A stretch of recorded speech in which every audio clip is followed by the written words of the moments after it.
Painted application ધોરણ 6 થી 12ના વિદ્યાર્થીઓ માટે અપડેટ થઈ ચૂકી છે. આ એપ્લિકેશનમાં શું છે? બધા જ વિષયના વિડીયોઝ છે. ગુજરાતની બેસ્ટ ફેકલ્ટી દ્વારા લાઈવ લેક્ચર્સ છે. આઈએમપી પ્રશ્ન છે, ટેસ્ટ સિરીઝ છે અને ગુજરાતના તમામ વિદ્યાર્થીઓ સાથે તમે તમારી કમ્પેરિઝન કરી શકો છો. ગેમિફિકેશન છે અને બીજું ઘણું બધું. તો તમે એપ્લિકેશન ડાઉનલોડ ન કરી હોય તો ડિસ્ક્રિપ્શનમાં લિંક આપી છે. હમણાં જ પ્લે સ્ટોર ઉપર જાઓ અને એપ્લિકેશન ડાઉનલોડ કરો. ઘરે બેઠીને સરસ મજાનું ગુજરાતની જોરદાર ફેકલ્ટી સાથે ભણો, સારા માર્ક્સે પાસ થાઓ. ચલો વાલા વિદ્યાર્થી મિત્રો, બધા લોકોને જય હિન્દ. રવિવારની શુભ સવારે આપ સૌ વિદ્યાર્થી મિત્રોનું હું વિવેક જાંબુજા બધા લોકોનું સ્વાગત કરું છું. વિદ્યાર્થી મિત્રો, ધોરણ 10 અને ધોરણ 10 ની પ્રથમ પરીક્ષા ટૂંક જ સમયની અંદર તમારે લેવામાં આવવાની છે. બરોબર છે? તમે બધા પણ પ્રથમ પરીક્ષા આપવા માટે આતુર હશો. તમારી તૈયારી તમે વધારી હશે, કારણ કે બોર્ડનું વર્ષ છે. પરિવાર તરફથી પણ આપણને વારે વારે એવું કહેવામાં આવતું હોય છે કે ભાઈ તમારું આ જીવનનું અગત્યનું વર્ષ છે. ડન છે? તો આવા સમયમાં આપણે તૈયારી કઈ રીતે કરી શકાય, ચેપ્ટરો છે એના રિવિઝન કઈ રીતે કરી શકાય, એની ખાસ કરીને ચર્ચાઓ આજે કરવાની છે. બધા લોકોને પહેલા તો જય હિન્દ. બધા લોકો એકવાર હાજરી પુરાવી ગયો. બધા લોકો મારી સાથે જય હિન્દનો નાદ સાથે આજે સરસ મજાનું એક ચેપ્ટર ની વાત કરવી છે. Chapter number 6. બરાબર? જય સ્વામિનારાયણ, જય માતાજી. બરાબર? બધા લોકો જય હિન્દ, જય હિન્દ. બધા લોકોને જય હિન્દ, જય હિન્દ, જય હિન્દ. એકવાર મને એક કન્ફર્મેશન આપી ગયો મારા વિદ્યાર્થી મિત્રો કે સ્ક્રીન પરનું તમને તમામ વસ્તુ બરોબર દેખાય છે, મારો અવાજ તમને ક્લિયરલી સંભળાય છે કે ઓકે વાલા વિદ્યાર્થી મિત્રો? ચાલો તો અહીંયા ધ્યાન આપો. હવે આપણે આજનું જે કામ છે એ કામ ઉપર આપણે આવવું છે. આજના લેક્ચરમાંથી આજનો લેક્ચર ખરેખર તો આ રિવિઝન છે. આપણે ઓલરેડી આપણે આ ચેપ્ટરો કરી ગયા છીએ. બરાબર? ઓફલાઈનમાં પણ ભણાવ્યા છે, એપ્લિકેશન થ્રુ પણ ભણાવ્યા છે વિદ્યાર્થી મિત્રોને. છતાં આ પડકાર બેન્ચ લાવવા પાછળનો મુખ્ય હેતુ, હવે હું કોમેન્ટ બંધ કરું છું ને અહીંયા ધ્યાન આપું છું. બરાબર? આ પડકાર બેન્ચ લાવવા પાછળનો જે અમારો હેતુ છે, જે એમ છે, એ હતો મારા વિદ્યાર્થી મિત્રો કે જે લોકો આપણી સાથે થોડાક લેટ જોડાણા છે, જે લોકો એપ્લિકેશનમાં મોડા જોડાણા છે, તો એવા વિદ્યાર્થીઓને જે આ ચેપ્ટર છે અથવા તો આજે ચાલી ગયેલું જે કંઈ છે સિલેબસ, વિદ્યાર્થીઓને કેમ ખબર પડે કે આ રીતનું કઈ રીતે ભણાવવામાં આવેલું છે આપણી એપ્લિકેશનમાં કે યુટ્યુબમાં, તો એ વિદ્યાર્થીઓને ખબર પડે કે ભાઈ આ રીતે આ ચેપ્ટર આ રીતે સાહેબ મેં ચલાવેલું છે, પણ આપણે થોડાક લેટ છીએ. તો એ ચેપ્ટરને રિલેટેડ જે કાંઈ પણ માર્ગદર્શન જરૂરી હોય, ભાઈ બધી જાતનું સાહિત્ય અવેલેબલ છે. તમારે માત્ર ને માત્ર જે છે ને એ શું મેળવવાનું છે? અમારી પાસેથી માર્ગદર્શન મેળવવાનું છે કે આ ચેપ્ટર સાહેબ ભણીએ છીએ અમે, બરોબર છે? તો આ ચેપ્ટરમાંથી સાહેબ અમારે કેના વિષય ઉપર વધારે ભાર દેવો પડે, કયા ટોપિક અમારે ફરજિયાત કરી લેવા પડે, એના માટે તો તમે ભણો છો. પાકું છે? તો આજના ચેપ્ટરમાંથી આજના જે લેક્ચરની અંદર હું 2 ચેપ્ટરને ન્યાય આપવાનો પ્રયત્ન કરવાનો છું. ફાસ્ટ આલીશ એ અત્યારથી કહું છું. અને બધા ટોપિક નહીં ભણાવવામાં આવે એનું કારણ એટલું છે કારણ કે આ એક પડકાર બેન્ચ છે, રિવિઝન બેન્ચ જેવી આપણે કહી શકાય. કારણ કે એક એક ટોપિક ભણાવું તો એક લેક્ચરમાં ક્યારેય પતે જ નહીં. આ ચેપ્ટરની અંદર હા આટલી તમને ખબર પડી જાય કે પ્રશ્ન કયા અગત્યના છે, સાહેબ કયા ટોપિકમાં વધારે સમય લીધો. તો આટલું મારા દોસ્તો યાદ રાખવું કે જે ટોપિકની અંદર સાહેબે વધારે સમય લીધો, તમને લેક્ચર દરમિયાન એમ કહેવામાં આવ્યું મોસ્ટ આઈએમપી તમારી બુકમાં છપાઈ જવું જોઈએ, તમારી બુકની અંદર હાઇલાઇટ થઈ જવું જોઈએ કે ભાઈ મારે આ ટોપિક કરવાનો છે, કરવાનો છે ને કરવાનો છે. બરાબર છે? તો આજના લેક્ચરની અંદર તમે એટલી વસ્તુ શીખશો. ચેપ્ટર નંબર 6 ધોરણ 10 સમાજ, ચેપ્ટર નંબર 7 ધોરણ 10 સમાજ, એની અંદર જે આઈએમપી પ્રશ્નો છે, જે અગત્યના પ્રશ્નો છે, ભૂતકાળની પરીક્ષાઓમાં પૂછાઈ ગયેલા પ્રશ્નો છે, એ પ્રશ્નોની ખબર પડશે તમને. તૈયારી કેમ કરવી, વાંચન કઈ રીતે કરવું, બરાબર છે. જ્યારે તમે વાંચવા બેઠો છો ત્યારે કોઈ એમ લઈને, કોઈ ધ્યેય નક્કી કરીને બેઠો છો કે ખાલી ને ખાલી દેખાડો કરવા માટે કે સમય પસાર કરવા માટે બેહી જાઓ છો, તો એ વસ્તુ ન કરવાની હોય. જ્યારે વાંચવા બેઠીએ ને ત્યારે આપણો નક્કી કરેલું હોવું જોઈએ. દાખલા તરીકે ભારતની 3 ગુફાઓ છે, અજંતા, ઇલોરા અને એલિફન્ટા. સાહેબ મોસ્ટ આઈએમપી છે, તમે વારે વારે કીધા કરો છો. મારે નક્કી કરવાનું પહેલી બેઠકે હું વાંચવા બેઠું છું, મારો એમ નક્કી છે કે ભાઈ મારે અજંતા, ઇલોરા અને એલિફન્ટા 3 ગુફા બાકી કરવાની છે. હું એટલા માટે બેઠું છું, બાકી કરવા માટે, સમય પસાર કરવા માટે નથી બેઠતો. આ તમારો ગોલ નક્કી થયો, તમારો એમ નક્કી થયો. માની લ્યો કે તમે બેઠા છો, કલાક 2 કલાકની અંદર આ 3 ગુફા કરી નાખી. આમ તો કલાકમાં જ થઈ જાય. હાલો 2 કલાક થઈ, નબળો વિદ્યાર્થી છે, કંઈક થોડુંક યાદમાં રખવામાં વાંધો પડે છે, ડઝન્ટ મેટર, કાંઈ વાંધો નહીં, થોડોક સમય લ્યો. પાકી થઈ ગઈ ને એકવાર મોઢે લખવાનો કોશિશ કરો ને તમને આવડે છે તો એને સેલિબ્રેટ કરો કે ભાઈ મેં મારો ગોલ નક્કી કર્યો હતો કે મારે 3 ગુફા કરવી છે, મને આવડી ગઈ છે, બરોબર.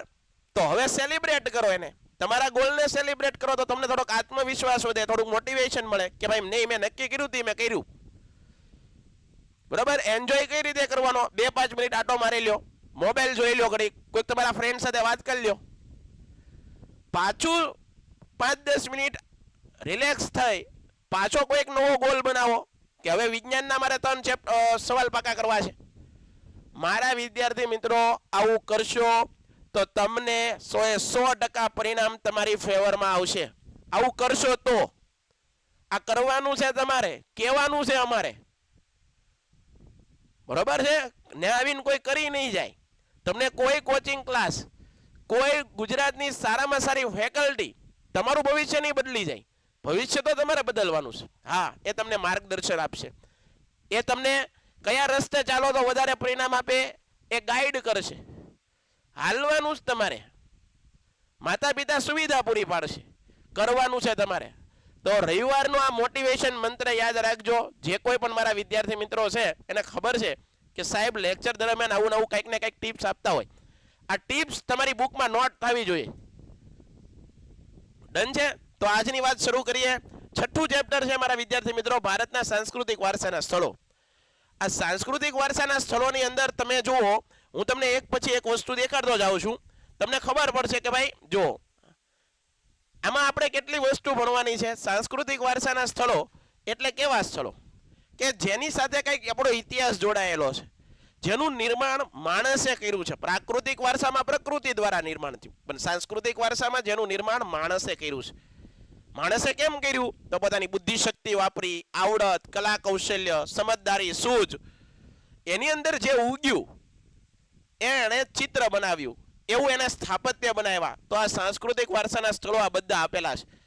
આ બધું આપણા ભારતનો ભવ્ય અને દિવ્ય વારસો છે. દેશ પરદેશથી પર્યટકો આ બધી વસ્તુઓને જોવા માટે ટોળાના ટોળા આવે છે. તો આ વારસાના સ્થળો છે, એમાંથી કયા કયા મારે કરવા જોઈએ, કયા કયા? તો પહેલી તો 3 ગુફાઓ, જો અહીંયા તમને કહી દઉં છું. પહેલી તો 3 ગુફાઓ તમારા માટે મોસ્ટ આઈએમપી. ઘણીવાર વિદ્યાર્થીઓને આપણે વારે વારે કહેવા છતાં પણ વિદ્યાર્થીઓ ધ્યાન નથી દેતા હોતા. આ મોસ્ટ આઈએમપી આમ કીધું તો સાહેબ આ કરવું એની જવાબદારી અમારી આવે.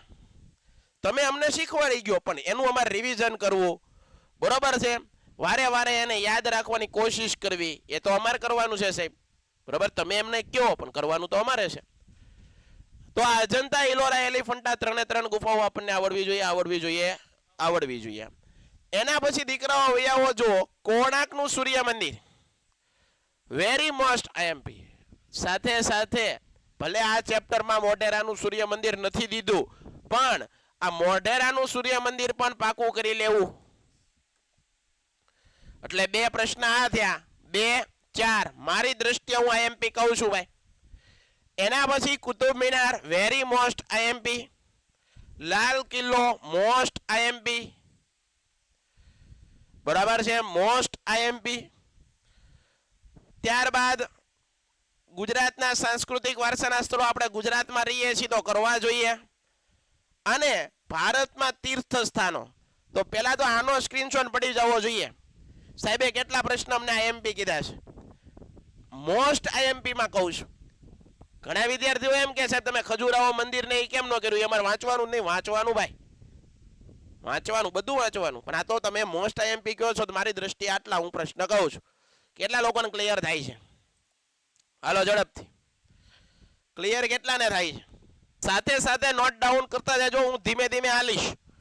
જે વસ્તુ કામની છે એનો સ્ક્રીનશોટ ફટાફટ પાડી લેવાનો. પછી આપણી બુક હોય, દાખલા તરીકે સમાજનું સાહેબ તમે રિવિઝન કરાવો છો, સમાજની પડકાર બેન્ચના લેક્ચર લ્યો છો, તો આ બધી વસ્તુ અમારે કેમાં નોટ કરી નાખવાની. સમાજની પાકી બુક બનાવી હોય, આપણી સ્કૂલની બનાવી હોય, ટ્યુશનની બનાવેલી, ગમે એક બનાવવાની. એ બુકની પાછળ છે ને આ બધી ટિપ્સ લખવાની કે ભાઈ સમાજ વિશે વાંચતી વખતે કઈ કઈ સાહેબે ટિપ્સ દીધી આખા વર્ષ દરમિયાન. એ બધી ટિપ્સ પાછળ લખી નાખવાની. દાખલા તરીકે સાહેબે કીધું આ ચેપ્ટરમાંથી આટલા પ્રશ્ન. આગળ વધીએ, બરાબર, આગળ વધીએ છીએ. એમાંય જુઓ દીકરાઓ, એમાંય મેં તમારું કામ કેટલું સરળ કરેલું છે હું તમને અહીંયા કહું છું. આ અજંતા, ઇલોરા ને એલિફન્ટા મેં આઈએમપી કીધી ને, ખાલી ને ખાલી આઈએમપી નથી કીધી. યુટ્યુબ ઉપર લાઈવ ની અંદર એક લેક્ચરમાં એક જ ગુફા ભણાવી છે. આખું ગુજરાત જોઈ શકશે. એ ટોપિક આખું ગુજરાત જોઈ શકે ફ્રી ની અંદર. તમારે સમજવી ને, તમારે સમજવામાં કદાચ અત્યારે ઉતાવળ થઈ જાય તો આપણી યુટ્યુબ ચેનલ છે પેન્ટેડ યુટ્યુબ ચેનલ, એમાં જાઓ, સમાજના લેક્ચર જુઓ અને આ તમને 3 ગુફા દેખાય. બરાબર છે? તો યાદ રાખજો તમે. એના ઉપરાંત જુઓ તમે ભારતના સાંસ્કૃતિક વારસાના સ્થળો, ટોટલ 4 માર્ક જેવું, 4 થી 5 માર્કનું ચેપ્ટર છે. વિભાગ 2 ની અંદર 2 માર્કના 2 પ્રશ્ન પૂછાય છે. એમાં આઈએમપી કયા કયા જોઈ લો. એલિફન્ટા, સ્વર્ગના બગીચાની અંદર પવિત્ર દિલોનું સ્વાગત છે એટલે તાજમહેલ. આ તાજમહેલ વિશેની વાત કીધી. ટૂંકનો લખો તાજમહેલ. ઇલોરાની ગુફા, બૃહદેશ્વરનું મંદિર. આ ખાસ કરજો, અમે ભણતા ને ત્યારે આ પૂછાતું. અમે ભણતા ત્યારે આ પૂછાતું સાહેબ. હું 10માં હતો ત્યારે મેં આ પાકું કરેલું, મને હજી યાદ છે.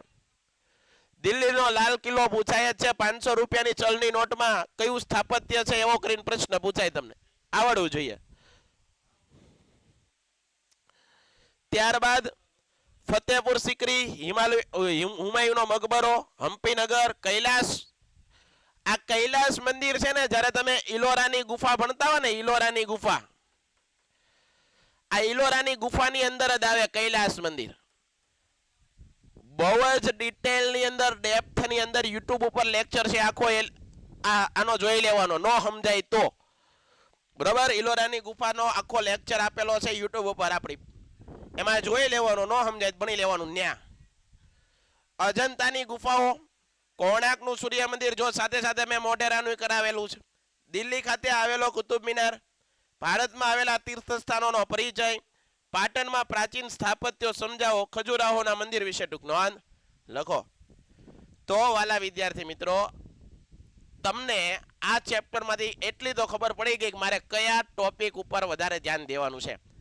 તૈયારી આવી હોય જુઓ, જ્યારે તમે વાંચવા બેઠો ને ત્યારે પહેલા મેં કીધું ને પ્લાનિંગ કરવું જોઈએ. આપણે ઓલા મેરેજ કરે તો કેમ પ્રી વેડિંગ કરે, હે ને? તમે સાંભળ્યું હોય છે અત્યારે એનો જમાનો છે ને. તો એવી રીતે જ્યારે તમે વાંચવા બેઠો છો, જ્યારે ક્લાસ અટેન્ડ કરો છો, ત્યારે અટેન્શન સાથે 100% ફોકસ સાથે તમને ખબર હોવી જોઈએ કે આ ચેપ્ટરમાંથી મારે કરવાનું શું, શીખવાનું શું, મેળવવાનું શું છે, મારો હેતુ શું છે. આ બેઠક, આ હું જે બેઠક કરીને બેઠો અહીંયા, કલાક બગાડીશું, કલાકનો સમય પસાર કરીશ, આ ચેપ્ટર હું વાંચવા બેઠું, મારે એમાં શીખવાનું શું, મને જીવનમાં શું કામ આવશે. આ બધા નિર્ણયો લઈને બેહો ને તો તમને આળસ ન ચડે. આ ઘણા વિદ્યાર્થીઓના એક પ્રશ્ન મને વારે વારે આપતો હોય છે કે સાહેબ વાંચવા બેઠી ને ત્યારે આળસ બહુ ચડે. આળસ શું કરવા ચડે? તમારો કોઈ મોટિવ જ નથી, તમારો કોઈ ધ્યેય નક્કી જ નથી. તમે શું કરવા બેઠા? ગામને દેખાડવા હાટું, સમય પસાર કરવા હાટું, ઘરે ખીજાય છે એટલે બેઠા? અરે ભાઈ, આ તમારા હેતુ થોડા છે. તમારા હેતુ વગરનું તમે ભણો છો એટલા માટે તમને કઈ પ્રેરણા નથી મળતી, કઈ મોટિવ નથી મળતો, કઈ આનંદ નથી આવતો. તમારો હેતુ નક્કી હોય કે નહીં સાહેબ આ મારા કામનું છે, આનાથી મારું ભવિષ્ય બનશે, મારું જે સપનું છે એ અહીંથી જ પસાર થાય, મારે ભણવું પડશે જ. તે કંટાળો આવે તોય ભણવું પડશે. બધાએ એ જ કર્યું છે. જે આગળ વધ્યા છીએ. ડન છે? તો ધ્યાન રાખજો દીકરાઓ, આ વસ્તુ તમને ભૂલાવી ન જોઈએ, આ તમને સમજાઈ જવું જોઈએ કે સાહેબ આ રીતનું છે. પાકું ને? આગળ. તો આ તમને પ્રશ્ન ખબર પડી ગઈ કે સાહેબ એટલા પ્રશ્ન હોય ને આ રીતે હોય. બરાબર? હાલો હવે એક એક જોઈએ આપણે. જે મારે કામનું છે, હું એક વસ્તુ બનાવી. જો દાખલા તરીકે અજંતા, ઇલોરા, એલિફન્ટા 3 ગુફાઓ છે. બરાબર છે? હું એમાં તમને એક ગુફા બનાવું અત્યારે, અજંતાની ગુફા કઈ રીતે મેં તમને બનાવેલી છે. બીજી 2 તમારા હાથે આ રીતે તૈયારી કરવાની, કારણ કે આ રિવિઝન બેઝમાં બધી વસ્તુ તો કરવા આપણી પોસિબલ જ નથી. બરાબર છે? એક વસ્તુ શીખવાડું, એના ઉપર તમારે બીજા 2 પાકું કરવાનું. પાકું? હાલો અજંતાની ગુફા વિશે જોઈએ તો કોઈ પણ જ્યારે સ્થાપત્ય ભણતા હોઈએ તો તમારી જાતને સવાલ પૂછો, એ સ્થળ ક્યાં આવેલું છે? પહેલા તો એનું સ્થાન શું, એક્ઝેક્ટ લોકેશન શું. ઝોમેટોમાં ઓર્ડર કરતા હોઈએ, બરાબર, તો એ લોકેશન માંગે, તમારું જે કરંટ ઓલું આખું લોકેશન માંગે કે ભાઈ કઈ જગ્યાએ દેવા આવવાનું છે પાર્સલ. હે ને? હરખું આપણે એડ્રેસ ન નાખ્યું હોય તો એ આડો અવળો બિચારો આંટા મારે રાખે. સેમ સિચ્યુએશન અહીંયા છે. કોઈ સ્થાપત્ય ભણો છો, શરૂઆત જ અહીંથી કરવાની. ઘણા લોકો શું કરે, કારણ કે ઘણી વાર અમે પેપર જોતા હોય તો ઘણા લોકો શું કરે, આ સ્થાન છેલ્લે આવે. ક્યાં આવે ખબર? આખી અજંતાની ગુફા પૂરી થઈ જાય ને અહીંયા સ્થાન લખે, અહીંયા હેઠે. અરે હેઠે સ્થાન ન હોય, પહેલા સ્થાનથી શરૂઆત કરવી પડે કે કઈ જગ્યાએ આવ્યું છે. બરાબર? કોણે બનાવ્યું છે, ક્યારે બનાવવામાં આવ્યું છે, એની વિશેષતા શું છે. મારા દીકરાઓ, ટોપિક ભણવાની આ સાચી રીત છે. આ બધામાં લાગુ પડે એવું નથી સાહેબે અજંતા ભણાવી અજંતામાં લાગુ પડે. હાલો અહીંયા ધ્યાન આપો. એટલે એક ગુફા બનાવું છું એટલે બાકીની 2 ગુફા તમે વ્યવસ્થિત પાકી કરી લેજો. ડન છે?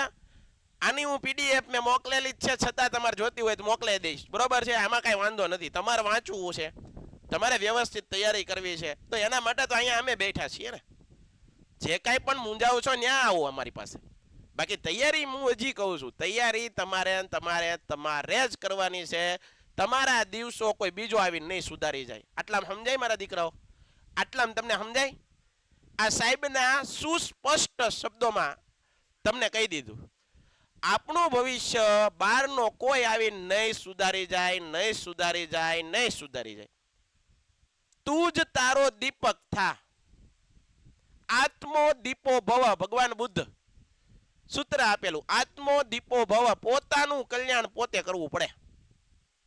અહીંથી શરૂઆત છે. જેટલી તમને જીવનમાં વહેલા સમજણ આવી જાય એટલું તમારું ભવિષ્ય છે સુધરી જશે, નીકળી જશે, દીપી ઉઠશે. બરોબર? બાકી એક સમય આપણને ભાન તો કરાવશે તે કે સાચી વાત છે, આ વાત તમને યાદ આવશે. ડન? આગળ. તો ક્યાં આવેલું છે? મહારાષ્ટ્રમાં આવેલી છે અજંતાની ગુફા. ક્યાં? તો રાજ્ય 3 મહારાષ્ટ્રમાં જ છે. તો આ તો સેમ થયું. જિલ્લો ગયો મહારાષ્ટ્રના ઔરંગાબાદ. સમજો, ઔરંગાબાદની અંદર એનું ગામ કયું? તો કે ભાઈ અજંતા પોતે એક ગામ છે. એ જગ્યાએ આ ગુફા આવી. તો સ્થાનની વાત સાહેબ પૂરી થઈ ગઈ. ડન છે સાહેબ. કઈ પર્વતમાળા? ભાઈ ગુફાઓ હોય હંમેશા પર્વતને કોતરીને એમાં બનાવવામાં આવેલી હોય. તો અજંતાની જે ગુફા છે, કઈ પર્વતને કોતરીને? સહ્યાદ્રી જે પર્વતમાળા છે ને એને કોતરી અને આખી ગુફાનું નિર્માણ કરાવવામાં આવેલું.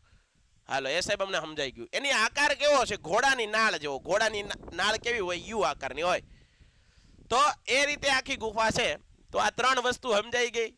કટકા કરીને વાંચો. પહેલા તો સ્થાન સાહેબ અમને પાકું થઈ ગયું. પછી તો કે ભાઈ કઈ પર્વતમાળાને કોતરીને? તો કે ભાઈ સહ્યાદ્રી પર્વતમાળા. એનો આકાર કેવો છે સાહેબ? તો યુ આકારનો, ઘોડાની નાળ જેવો. સાહેબ એમાં સંખ્યા કેટલી? વાંધો અહીંયા પડે. અજંતા, ઇલોરા ને એલિફન્ટા ત્રણેયની ગુફાને સંખ્યાઓ ભૂલાઈ જાય. આની અહીંયા ઠપ કરાય, આની અહીંયા ઠપ કરાય, આડું ધડ થઈ જાય બધું. એવું ન થવું જોઈએ. અજંતાની ગુફાની સંખ્યા છે 29 ગુફા છે. કેટલી ગુફા છે? 29. એમાં ચિત્રકલા અને શિલ્પકલા આ 2 રીતની ગુફાઓ છે. ચિત્રકલા એટલે એમાં એક ગુફા છે એની અંદર સારા ચિત્રો દોરેલા છે. બીજી ગુફા છે એની અંદર સારી શિલ્પાકૃતિઓ અથવા તો મૂર્તિઓ ને એવું બધું કંડારવામાં આવેલું છે. આવા 2 ભાગ પાડી દીધા છે. બીજી વસ્તુ, અજંતાની ગુફા છે એ કયા ધર્મ સાથે સંબંધિત છે? એમાં કયા ધર્મને સંબંધિત બધી વસ્તુઓ લખવામાં આવેલી છે, કંડારવામાં આવેલી છે, અથવા ભગવાન બુદ્ધના જીવન સાથે કંઈક સંબંધિત વાતો લખેલી છે, એટલા માટે ચિત્ર દોરેલા છે. આ ગુફા છે એ બૌદ્ધ ધર્મ સંબંધિત છે. અજંતાની ગુફા છે ને એ બૌદ્ધ ધર્મ સંબંધિત છે. હવે સાહેબ આ ગુફા છે એ આપણને ક્યારે મળી આવી? કારણ કે જંગલો ઉપર દટાઈ ગઈ હતી, જંગલો ઉપર બધા ઝાડવાન વૃક્ષો ને એવું ઉગી ગયું હતું. એના કારણે આપણા જે લોકો હતા એને ખબર નહોતી કે ભાઈ અહીંયા આવી કોઈ ગુફા છે. એ તો આપણે અંગ્રેજોનો ધન્યવાદ માનવો જોઈએ કે અંગ્રેજોએ આપણને ઘણી બધી, કારણ કે આર્કિયોલોજીકલ સર્વે ઓફ ઇન્ડિયા, ભારતીય પુરાતત્વ ખાતું, જો આ પણ વિદ્યાર્થીઓનો એક સવાલ હતો મને કે ભાઈ ભારતીય પુરાતત્વ ખાતું અથવા પુરાતત્વ સર્વેક્ષણ જે આ ખાતું છે આખું, સાહેબ ઈ કામ શું કરે? તો એના માટે આખો વિડીયો યુટ્યુબ ઉપર મૂકેલો છે, આર્કિયોલોજીકલ સર્વે ઓફ ઇન્ડિયા. એના માટે તમારે ભણવું જોઈએ. હું તમને કહું છું કે આ ટોપિક મેં બનાવેલો છે, તમે એમાં વ્યવસ્થિત તમે ન સમજાય ના જોઈ લો. પર્ટિક્યુલર એક જ ટોપિક બનાવ્યો છે. પાકું પાકું છે ને? ઓકે. તો બૌદ્ધ ધર્મ સંબંધિત છે, પુનઃ સંશોધિત 1819 ની અંદર એ ગુફા છે. બનાવવામાં નથી આવી, બનાવવામાં તો પહેલેથી આવેલી હતી, પરંતુ એને સંશોધિત કરી.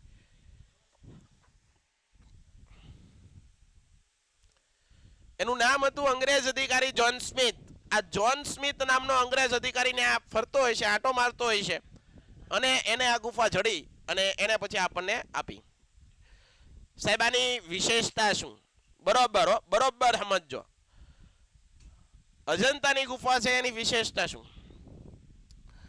આ ગુફાઓની કુલ સંખ્યા છે 29 સંખ્યા છે સાહેબ. કેટલી સંખ્યા છે બેટા? 29. અહીં આવેલી ગુફાઓ બે ભાગમાં છે. ચિત્ર એમાં એક ગુફાઓ, થોડીક ગુફાઓ એવી છે કે સારા ચિત્રો છે, બીજું શિલ્પકલા. આ ગુફાઓ બૌદ્ધ ધર્મ સાથે સંબંધિત છે સાહેબ, સમજાઈ ગયું. ચિત્રકલા આધારિત ગુફાઓ કેટલી? 1, 2, 10, 16 અને 17. એની અંદર સારા ચિત્રો લખેલા છે. અજંતાની ગુફાઓ બે પ્રકારની પાડી શકાય, ચૈત્ય અને વિહાર. શબ્દ સમજાવો ચૈત્ય અને શબ્દ સમજાવો વિહાર. એક માર્કનો પ્રશ્ન અહીંથી પૂછાય. 1 માર્ક્સનો પ્રશ્ન પૂછવો હોય અને આવો પ્રશ્ન પૂછાય તો તમારે મૂંઝાવાનું નહીં સાહેબ. આ ચૈત્ય અને વિહાર નામનો પ્રશ્ન ક્યાંથી આવે? તો તમારે કહેવાનું અજંતાની ગુફા સાહેબ ભણાવતા હતા, વિવેક સર ભણાવતા હતા, ન્યાયણે કીધું હતું કે ભાઈ 1 માર્કનો પ્રશ્ન આ ચૈત્ય અને વિહારમાંથી પૂછાય. હવે ડાયો વિદ્યાર્થી હોય, સમજુ વિદ્યાર્થી હોય, એનું મુખ્ય લક્ષણ શું હોય ખબર છે? ક્લાસની અંદર એનું પૂરેપૂરું અટેન્શન હોય, ક્લાસની અંદર એનું પૂરેપૂરું એકાગ્રતા, ફોકસ્ડ હોય, પોતાનું કામ છે એના પ્રત્યે કેવો હોય? નિષ્ઠાવાન હોય. આ ડાયો વિદ્યાર્થી.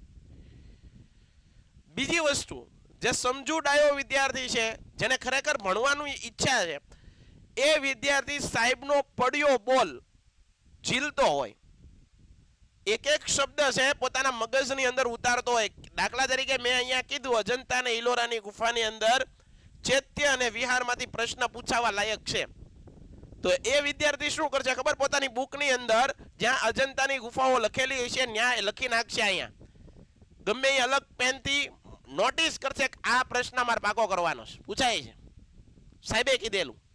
આખો લેક્ચર સાહેબ છપાઈ જાય. આ રીતે તૈયારી કરે ને મારા વિદ્યાર્થી મિત્રો, તો એને સાહેબ દેખાય, સાચું દેખાય છે. જ્યારે ભણવા, જ્યારે પરીક્ષા દેતો હોય ને ત્યારે એને ચોખ્ખો લેક્ચર દેખાય. બોલો કે રવિવારે જ લેક્ચર હતો સાહેબ, એને આવું કીધું હતું. તમે વિશ્વાસ નહીં રાખો સાહેબ, આવું થાય. તમને અત્યારે એવી કલ્પના છે કે ભાઈ આ બધું ભૂલાઈ જાય. ભૂલાતું નથી ભાઈ. તમારું અટેન્શન, તમારું ફોકસ, તમારી એકાગ્રતા જો હશે તો તમને બધું આવડશે. એની હું 100% ઓન કેમેરા ગેરંટી લઉં છું. તમારે શરૂઆત કરવી પડશે. જેટલા વહેલા આ બધી વસ્તુઓ ઉપર તમે અમલ કરશો, આ હેબિટ પાડશો તમારા જીવનમાં, બેટા તમારું જીવન સુધરશે. બરાબર? તો યાદ રાખજો. તો ચૈત્ય, આ ચૈત્ય એટલે શું? પેલા તો એની વ્યાખ્યા લખવાની. આ એની વ્યાખ્યા થઈ. શબ્દ સમજાવવાનો કે ને વ્યાખ્યા. બૌદ્ધ ભિક્ષુકો, બૌદ્ધ ધર્મના જે ભિક્ષુકો છે, જે સાધુ સાધ્વીઓ છે, એ બૌદ્ધ ભિક્ષુકો અથવા સાધુઓ જ્યાં પ્રાર્થના કરે. પ્રાર્થના આપણે આપણી સ્કૂલની અંદર પ્રાર્થના હોલની અંદર પ્રાર્થના નથી કરતા, ઇબાદત. આ પ્રાર્થના કરે ને એ સ્થળને ચૈત્ય કહેવાય. સાહેબ હું આમાં અઘરું? આમાં અઘરું શું? બૌદ્ધ ભિક્ષુક જે જગ્યાએ પ્રાર્થના કરે એ સ્થળ એને કહેવાય ચૈત્ય. આવડી જ જૈન છે, આમાં કાંઈ અઘરું નથી. અથવા તો જે જગ્યાએ ઉપાસના, પ્રાર્થના ઉપાસના, ગુફાઓ ચૈત્ય ગુફાઓ છે. કદાચ અઘરું પૂછવું હોય તો આવું પૂછે 19, 26 અને 29. 19 નંબરની, 26 નંબરની અને 29 નંબરની જે ગુફા છે એ ચૈત્ય ગુફા છે. પૂરું થઈ ગયું. આટલી જ વસ્તુ પૂછવાની છે, આવડી જ જાય સાહેબ. આગળ જોઈએ. બાકીની વિહાર. આ વિહાર પ્રશ્ન પૂછાય તો પેલા વ્યાખ્યા લખો. બૌદ્ધ ભિક્ષુકો ભાઈ, સાધુ સાધ્વીઓ હોય, બરોબર છે, એને પણ આરામની જરૂર હોય ને, આખો દિવસ ભક્તિ કરે, એને પણ શરીર હોય ને એને આરામ જરૂરી છે. અમે વિદ્યાર્થીઓને એ જ કહીએ છીએ, તમારે જો સારી રીતે વાંચન કરવું હોય તો તમારી ઊંઘ પણ એટલી જ મહત્વની છે, મેટર કરે છે. બહુ ઉજાગરા નથી સારા. અમુક તમારે નિયમિત ઊંઘ લેવી પડે, સારી ક્વોલિટી વાળી ઊંઘ, તો તમે બીજા દિવસે આટલું ફ્રેશલી કામ કરી શકો. સારી એવી રીતે તમે તમારું અટેન્શન, તમારું જે એકાગ્રતા, તમારું જે માનસિક સ્થિતિ છે એ એકદમ કેવી છે, સારી હોય તો. કારણ કે ઉજાગરા હોય તો તમને ઘણીવાર ખબર છે કે માથું દુખે ને, આળસ ચડે ને, કંટાળો આવે ને, બગાસા આવે ને, આવું બધું કેટલા બધા એના ફેક્ટર અફેક્ટ કરતા હોય છે. ડન છે? તો ધ્યાન રાખજો દીકરાઓ, આ વસ્તુને તમે નોટ કરતા જાજો. જ્યારે હું કંઈક તમને સલાહ આપું છું ને એ તમારા માટે છે. જો બેટા, દરેક શિક્ષકો છે, આપણે ઘણી વખત શું છે કે ખાલી દોષ આપી દઈએ છીએ. દોષારોપણ કરવામાં આપણા બધાનો એક કહેવાય ને કે મોટો રોલ રહ્યો છે. જ્યારે કોઈ સારી વાત થતી હોય, જ્યારે કોઈ તમારા ભલાની વાત થતી હોય તો તમારે એનો નોટ કરતા રહેજો. એનું કારણ છે મારા દીકરાઓ, આ બધી વાતો ભૂલાઈ જશે. તમે લેક્ચર પૂરો કરશો બધું ભૂલી જશો. એ કરતાં તમે નોટ કરતા જાઓ ને તો તમારા આગળ રહેશે. ક્યારેક ને ક્યારેક તો નજર પડશે, અને નજર પડશે તો યાદ પણ રહેશે. આ બધી વાતો તમારું જીવનમાં ખૂબ બધો રોલ અદા કરે છે. યાદ રાખજો મારા દીકરાઓ. બૌદ્ધ ભિક્ષુકો જે જગ્યાએ આરામ કરે ને એ આરામ અથવા તો અભ્યાસ કરતા હોય, સારા સારા ગ્રંથો વાંચતા હોય, એ અભ્યાસનું, અધ્યયનનું સ્થળ છે, એને કહેવાય છે વિહાર. તો એ માટે તમે જોઈ લો આ વિહાર. બાકીની આ 19, 26 અને 29, 19, 26 અને 29 આટલી ગુફા છે ને, એની સિવાયની બધી વિહાર છે. શું છે? વિહાર. ડન છે? તો આટલી વસ્તુ તમને ક્લિયર હોવી જોઈએ.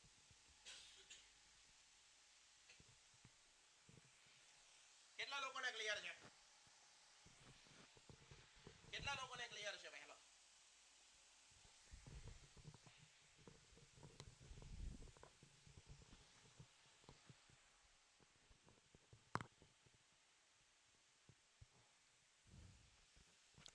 કેટલા લોકોને ક્લિયર? હું એકવાર પૂછી લઉં. મેં જે વાત કરી એમાં તમને કઈ આમ બંધ બેસે છે? કામની વાત છે? બધાને 100% મારે અટેન્શન જોઈએ છે.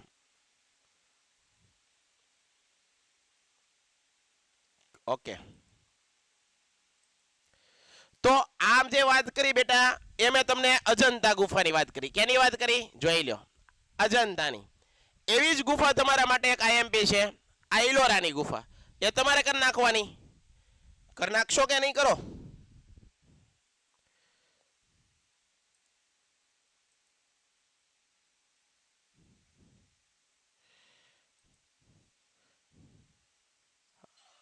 બોલો.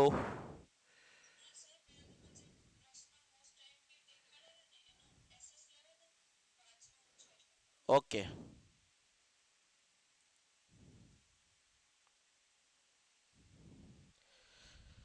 બરાબર. તો આ જુઓ તમે, તમને મેં કીધું હમણાં ઓલા બેને આપણે સ્ક્રીનશોટ પાડવા દઈએ પેલા આ જોઈ લો. તમારે અજંતાની ગુફા મેં કરાવી લીધી, એ જ રીતે તમારે આ કરી નાખવાની છે ઇલોરાની ગુફા. જો ઇલોરાની ગુફા પૂછાય તો ખાલી તમારે કેટલી વસ્તુ લખવાની છે ખબર? અહીંયા સુધી લખવાનું છે.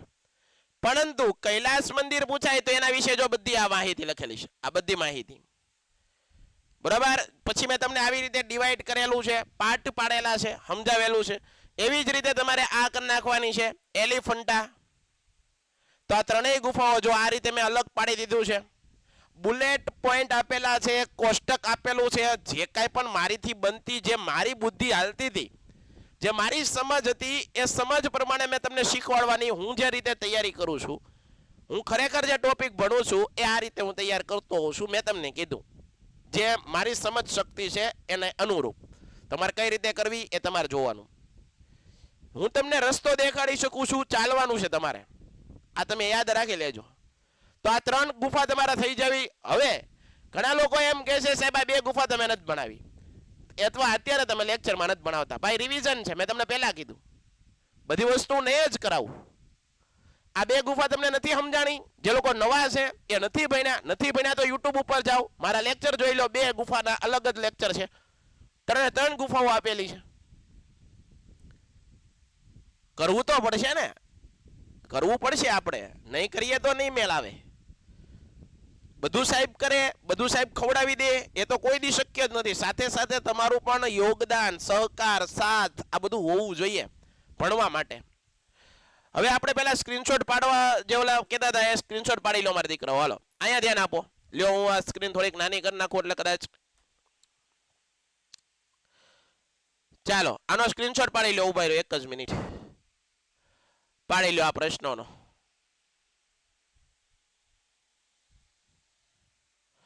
ઝડપથી સ્ક્રીનશોટ પાડી લો. પાડવાનો એને.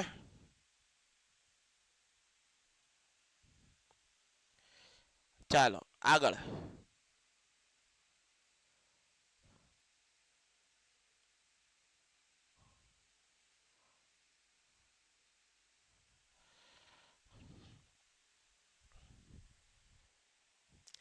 પાડી લીધો સ્ક્રીનશોટ. ચાલો તો હવે આપણે આગળ વધીએ. તો મેં તમને 3 ગુફાઓ જે મોસ્ટ આઈએમપી હતી એની મેં તમને ચર્ચા કરી દીધી. હવે આમાંથી કાંઈ પ્રશ્ન તમને હોવો જોઈએ નહીં. એના પછી જુઓ આગળ જુઓ મહાબલીપુરમ. અહીંયા ધ્યાન આપો. એ એક સ્થળ તમને ભણાવી દઉં. મહાબલીપુરમ.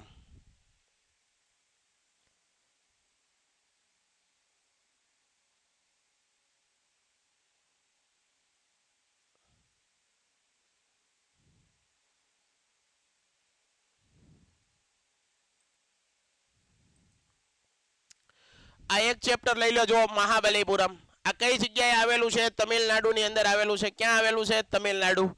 સ્થાન ચેન્નઈથી 60 કિમી દૂર. ચેન્નઈ છે, ચેન્નઈ ત્યાંથી 60 કિમી દૂર આવેલું છે. એનું નિર્માણ કર્યું છે પલ્લવ વંશ. આ પલ્લવ વંશના રાજાઓ હતા દક્ષિણ ભારતમાં, એ લોકોએ એનું નિર્માણ કરેલું છે. બરાબર. ચેન્નઈથી 60 કિમી દૂર પલ્લવ વંશના જે રાજા હતા એને નિર્માણ કરેલું. નરસિંહવર્મન પ્રથમ એનું નામ હતું. પરંતુ આ નરસિંહવર્મન પ્રથમને એની પ્રજા છે મહામલ્લના નામથી ઓળખતી. આ નરસિંહવર્મન પ્રથમ જે રાજા હતા એને એની પ્રજા, એના જે લોકો છે, બરાબર છે, જેની રૈયત છે, એ લોકો એને મહામલ્લના નામ ઉપનામથી એને બધા ઓળખતા. અને એના મહામલ્લના નામ ઉપરથી એક એને નગર વસાવી નાખ્યું. એક આખું કહેવાય ને કે મોટું શહેર વસાવ્યું. એનું નામ હતું મહાબલીપુરમ. ડન. આ જે મંદિર છે ને આ મહાબલીપુરમ છે એની અંદર મંદિરમાં કુલ 7 મંદિર હતા. પરંતુ અત્યારે કેટલા છે? 5 છે. બીજા જર્જરિત થઈ ગયા છે, તૂટી ગયા છે. મંદિરનો પ્રકાર રથ આકારનો છે. વિશેષતા આ મંદિર રથ આકારનું છે. આ મંદિરની અંદર તમને પરીક્ષામાં અહીંથી 1 માર્કનો પ્રશ્ન પૂછાવો હોય તો પૂછી શકાય.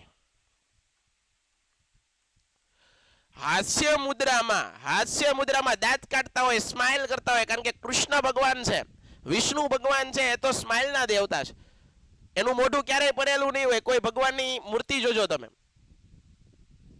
બરોબર છે. વિષ્ણુ ભગવાન છે એ તો હાસ્યના દેવતા છે. હાસ્ય મુદ્રામાં વિષ્ણુની મૂર્તિ ક્યાંથી મળી આવી? આવો પ્રશ્ન પૂછાય તો લખવાનું મહાબલીપુરમ. મહાબલીપુરમ. અને મહિષાસુર, અસુરનો વધ કરનાર દુર્ગા દેવીની મૂર્તિ, આ પણ 1 માર્કમાં પ્રશ્ન પૂછાય. અસુરોનો વધ કરતી દુર્ગા દેવીની મૂર્તિ ક્યાંથી મળી આવી તો પણ યાદ રાખજો. ક્યાં આવશે? મહાબલીપુરમમાંથી. ડન છે. તો આટલી વસ્તુ તમને આવડવી જોઈએ. આ તમને ક્લિયર થઈ જવું જોઈએ. પાક્કું બધાને. ચાલો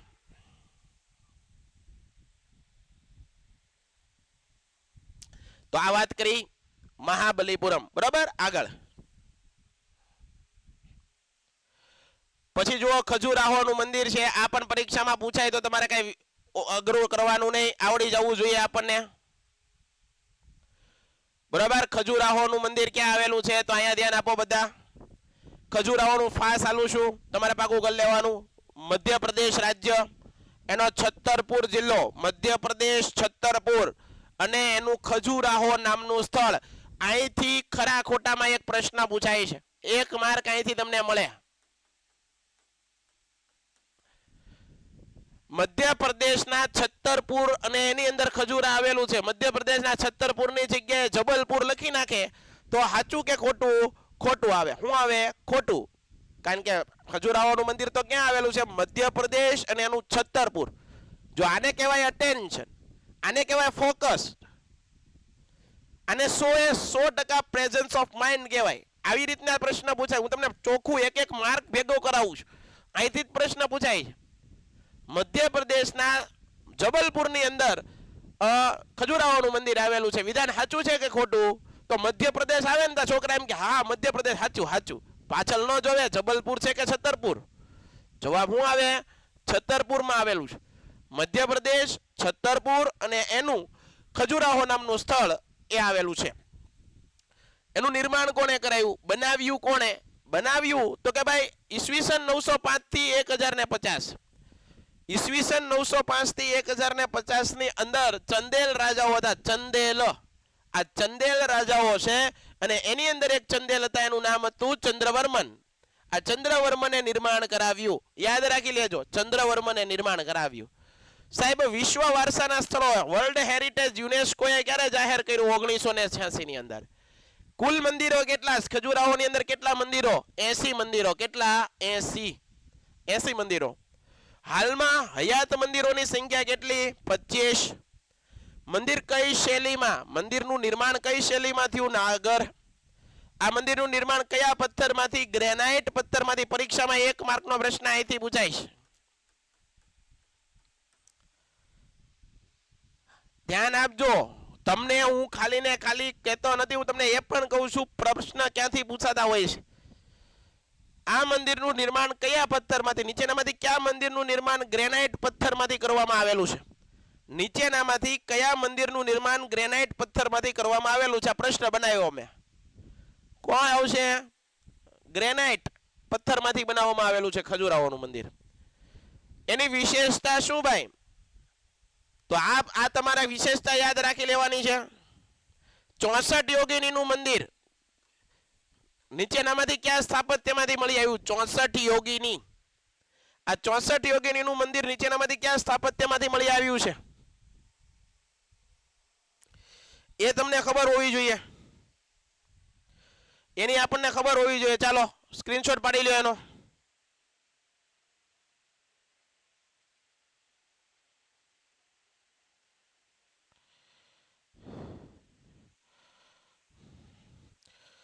બરાબર છે. હમણાં મેં તમને અહીંયા પણ કીધું હતું કઈ જગ્યાએ કઈ વસ્તુ પૂછાય. જો આ પણ તમે યાદ રાખો. જો આ બે ભેગું થઈ જાય કે નહીં? 64 યોગિનીનું મંદિર,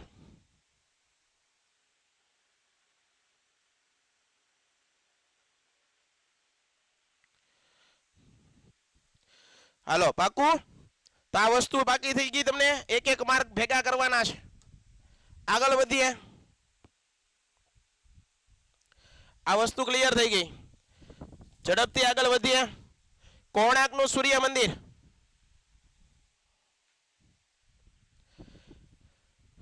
ચાલો, 2 સૂર્ય મંદિર વ્યવસ્થિત રીતે ભણાવ્યા છે. અહીંયા સમય નહીં બગાડું. આ કોણાર્કનું સૂર્ય મંદિર અને મોઢેરાનું સૂર્ય મંદિર વ્યવસ્થિત મોસ્ટ આઈએમપી છે. કેમાં ભણાવ્યા છે? યુટ્યુબ ઉપર જાઓ, આપણા જ લેક્ચર છે, મેં જ ભણાવેલું છે, અને આની આ જ પીડીએફ જોવા મળશે. બીજું કાંઈ ચેન્જીસ નથી. આનું આ છે. બરાબર? ફટાફટ એકવાર રિવિઝન કરાવી દઉં. રાજ્ય ઓડિશા, જિલ્લો પુરી. નદી કઈ નદીના કાંઠે? ચંદ્રભાગા નદી. નિર્માણ કરનાર વંશ ગંગવંશ. નિર્માણ કરનાર શાસક કયો હતો? નરસિંહવર્મન પ્રથમે આ મંદિરનું નિર્માણ કરાવ્યું. મંદિરનો પ્રકાર રથ આકારનો મંદિર છે. મંદિર નિર્માણની શૈલી કલિંગ શૈલી છે. વિશ્વ વારસાના સ્થળોમાં એનો સમાવેશ 1984માં કરવામાં આવેલો. મંદિરનું નિર્માણ 13મી સદીમાં થયું. મંદિરનું નિર્માણ કાળા પથ્થરમાંથી થયેલું છે. વિશેષતા શું છે? કોણાર્કના સૂર્ય મંદિરની? તો કે ભાઈ આ મંદિર રથ આકારનું મંદિર છે, રથ આકારનું મંદિર છે. આ મંદિરનું નિર્માણ કાળા પથ્થરમાંથી થયેલું છે, આથી જ આ મંદિરને કાળા પેગોડાનું મંદિર કહેવાય. આ મંદિર રથ આકારનું છે. આ રથ આકારના મંદિરની અંદર 12 જેટલા, બરોબર, 12 જેટલા પૈડા છે. આ પૈડા છે એ વર્ષના 12 મહિના દર્શાવે. દરેક પૈડાની અંદર 8 આરા છે, એ 8 આરા દિવસના પ્રહર દર્શાવે. અને 12 પૈડા વાળા રથને કેટલા ઘોડા ખેંચી રહ્યા છે? 7. આ 7 ઘોડા છે એ અઠવાડિયાના 7 દિવસ દર્શાવે. આ મંદિર રહસ્યમય મંદિર છે. આજના વિજ્ઞાનને પણ વિચારવા મજબૂર કરી દે એવું આ મંદિર છે. આ મંદિર પૂર્વાભિમુખ છે, સૂર્ય પૂર્વાભિમુખ મંદિર. આ મંદિર સૂર્યની પ્રતિમા છે. આ મંદિર ગર્ભગૃહની ઉપર 52 ટનનું ચુંબક લગાડવામાં આવ્યું છે. ₹10. આ ₹10 છે, 10 રૂપિયા છે. એની જે ચલણી નોટો છે એમાં કોણાર્કનું સૂર્ય મંદિર છે. નરસિંહ વર્મન પ્રથમે પોતાના રાજ્યમાં જે 12 વર્ષનો જે ટેક્સ વસૂલ કરતા એ રાજ્યના ટેક્સની અંદરથી આખું આ મંદિરનું નિર્માણ કરાવ્યું છે. તો આ વાત કરી કોણાર્કનું સૂર્ય મંદિર. આવું જ તમારે મોઢેરાનું સૂર્ય મંદિર છે એને પાકું કરી લેવાનું છે. હાલો એકવાર હું પૂછી લો વિદ્યાર્થી મિત્રોને, ક્લિયર છે? આગળ જોઈ લો. જો મોઢેરાનું સૂર્ય મંદિર અહીંયા જ આપેલું છે. કોણાર્કનું હું એવું કરું છું, મારા ક્લાસની અંદર હું વિદ્યાર્થીઓને છે ને ડિસ્ટર્બ કરતો જ નથી, એને વ્યવસ્થિત એના ફોકસ રીતે કામ કરી શકે. જો સૂર્ય મંદિર બે પડખે લખી નાખ્યા. આ ચેપ્ટરમાં નથી સૂર્ય મંદિર આ મોઢેરાનું, છતાં મેં હારવાર લખી દીધું. શું કરવા? કારણ કે વિદ્યાર્થી જ્યારે કોણાર્કનું સૂર્ય મંદિર તૈયાર કરે એની સાથે સાથે જ મોઢેરાનું સૂર્ય મંદિર તૈયાર કરે તો એને કઈ વાંધો આવે નહીં. આને કહેવાય સાહેબ, આને કહેવાય અટેન્શન. તમારે હું એ જ કહેવા માંગુ છું, તમારે ભણવાનું એક જ વાર છે મારો ભાઈ, એક જ વાર આ તમારે ભણવાનું છે. જ્યારે તમે ભણી ગણીને બહાર નીકળી જશો, સમાજમાં આવી જશો, પછી તમને કોઈ નથી કહેવાનું બેટા ભણવામાં ધ્યાન દે. આ ભણવાનો ઉંમર છે, આ સંઘર્ષ કરવાની ઉંમર છે, પોતાનું ભાવિ બનાવવાનું, પોતાનું કરિયર બનાવવાનો સમય છે. તો એમાં મહેનત તો કરવી પડે ને. આપણી પાછળ આપણી શું મહેનત ભાઈ? હું તમને સાહેબ વ્યક્તિગત રીતે જ્યારે હું પણ ભણતો ને ત્યારે હું પણ એવું જ માનતો. આપણે ઘણીવાર શિક્ષકો કહે ને કે ભણવાનું કામ દુનિયામાં સૌથી સહેલામાં સહેલું કામ છે. અમને જ્યારે અમારા શિક્ષકો કહેતા ને ત્યારે મને એમ થતું કે આ બધા કેવું છે, ખાલી જે ભણ્યા હોય એને ખબર પડે. આવું તમારો હું પણ તમારા સાથમાં જ છું, હું પણ આવું જ વિચારતો. પણ જ્યારે દીકરા અમે જ્યારે સમાજમાં આવ્યા, જ્યારે જવાબદારી માથે આવી, જ્યારે મોટા થયા, સમજણ આવી, ત્યારે મારા દીકરા મને આજે એ વસ્તુ ખબર પડે છે કે સાચી વાત છે. આપણા વડીલો કહેતા, આપણા શિક્ષકો કહેતા, દુનિયામાં હેલામાં હેલું કામ હોય તો એ ભણવું છે. આજે હું 100% માનું છું કે હું એ વખતે ખોટો હતો. તમે પણ માનશો, પણ ત્યારે સમય વયો ગયો હોય છે. એટલે સમય અત્યારે તમારી પાસે છે. તમારે જેટલું પણ તમારે મહેનત કરશો ને એનું પરિણામ તમને અવશ્ય ભગવાન આપશે. તો બને ને એટલું મહેનત દિલ દઈને કરી લ્યો, દિલ દઈને મહેનત કરી લ્યો, જેથી કરીને વર્ષો પછી આપણે અફસોસ ન રહે. અફસોસ જ પછી હોય, કારણ કે સમય તો વયો ગયો, સમય કોઈની રાહ ન જોવે. પાક્કું છે ને? પાક્કું ને? ડન છે. હાલો ડાયા છે એમ તો તરત સમજી જાય આ બધા. પેન્ટેડ એપ્લિકેશન ધોરણ 6 થી 12ના વિદ્યાર્થીઓ માટે અપડેટ થઈ ચૂકી છે. આ એપ્લિકેશનમાં શું છે? બધા જ વિષયના વિડીયોઝ છે. ગુજરાતની બેસ્ટ ફેકલ્ટી દ્વારા લાઈવ લેક્ચર્સ છે, આઈએમપી પ્રશ્ન છે, ટેસ્ટ સિરીઝ છે અને ગુજરાતના તમામ વિદ્યાર્થીઓ સાથે તમે તમારી કમ્પેરિઝન કરી શકો છો. ગેમિફિકેશન છે અને બીજું ઘણું બધું. તો તમે એપ્લિકેશન ડાઉનલોડ ન કરી હોય તો ડિસ્ક્રિપ્શનમાં લિંક આપી છે, હમણાં જ પ્લે સ્ટોર ઉપર જાઓ અને એપ્લિકેશન ડાઉનલોડ કરો. ઘરે બેઠીને સરસ મજાનું ગુજરાતની જોરદાર ફેકલ્ટી સાથે ભણો, સારા માર્ક્સે પાસ થાઓ. હાલો બૃહદેશ્વરનું મંદિર. તો આ બૃહદેશ્વરનું મંદિર આખું અહીંયા તમને આપેલું છે, વ્યવસ્થિત રીતે જોઈ લેજો. હું તમને પીડીએફ મોકલી જ દેવાનો છું, બરાબર? તો આ રીતે તૈયારી કરવાની. એની લંબાઈ કેટલી છે, ઊંચાઈ કેટલી છે, પહોળાઈ કેટલી છે. ભાઈ તૈયારી કરનારો જે વિદ્યાર્થી છે એ જ્યારે આ પીડીએફને વ્યવસ્થિત વાંચે રાખશે ને કોઈ વાંધો નહીં આવે. ગેરંટીથી કહું છું, કોઈ વાંધો નહીં આવે છે, બરાબર? એના માટે કરવું શું પડે ખબર? આપણે બેટા એક વસ્તુ શું છે ખબર? વિદ્યાર્થીઓમાં એક વસ્તુ મેં જોઈ છે. મારો ભાઈબંધ છે એ આ મટીરિયલમાંથી વાંચે છે, પછી મારી બેનપણી છે એને આ વસ્તુ બીજા કોઈ સાહિત્યમાંથી વાંચે છે, કોઈ બીજું કોઈ પુસ્તક વાંચે છે. મારા દીકરાઓ એક જ પુસ્તકને 10 વાર વાંચો, 10 જુદા જુદા પુસ્તક ફેરવોમાં, એક પુસ્તકને 10 વાર વાંચો. આપણે શું કરીએ ખબર, કોઈક સારું પૂઠું ભાળી જઈએ કે ભાઈ બુક સરસ છે, બરોબર, તો એ ઘડીક વાંચીએ, એના 2 પેજ વાંચીએ, પછી બીજાના 2 પેજ, બધે કટકે કટકે ખાડા ખોદવા એની કરતા એક જગ્યાએ ખાડો ખોદીએ તો એનાથી પાણી નીકળશે. હે ને, સમજણ પડે ને, તમે સમજુ છો બધા. હાલો, કુતુબ મિનાર, તો આ પણ તમારે વ્યવસ્થિત જોઈ લેવાનું છે ભાઈ. કુતુબ મિનાર બરોબર છે, આને પણ તમારે વ્યવસ્થિત રીતે સમજી લેવાનું, વાંચી લેવાનું છે. આ આખું કુતુબ મિનાર ન સમજાય, યુટ્યુબ ઉપર આખો અડધી કલાકનો લેક્ચર આપેલો છે. અડધી કલાક કુતુબ મિનાર જ બનાવ્યું છે, એમાં બીજું કાંઈ નહીં. અડધી કલાક કુતુબ મિનાર બનાવેલું છે, એટલે એ સમય હું અહીંયા નહીં બગાડું. અને આખું ગુજરાત જોઈ શકે, ફ્રીમાં છે, બરાબર છે. આપણું આગળ પ્રૂફ છે એનું, ફ્રીમાં છે, નથી બનાવ્યું એમ નહીં, બધું બનાવેલું છે. આગળ લાલ કિલ્લો, આ લાલ કિલ્લો પણ આખો યુટ્યુબમાં બનાવેલો છે. હવે મને મારા વિદ્યાર્થીઓને પૂછવું છે, આવું બનાવેલું છે કે નથી બનાવેલું? હમણાં કહેશે આપણને, સાચું હોય કે? હાલો દીકરાઓ, બનાવેલું છે. કેટલા જણા યુટ્યુબ ઉપર આપણા લાઈવ લેક્ચર જોવે છે? ફર્સ્ટ એક્ઝામમાં ચેપ્ટર નથી, દ્રવ્યભાઈ તમારે નથી, ઘણા વિદ્યાર્થીઓ એવા પણ છે ને છે. જો આ લાલ કિલ્લા વિશેમાં બધી માહિતી આપેલી છે.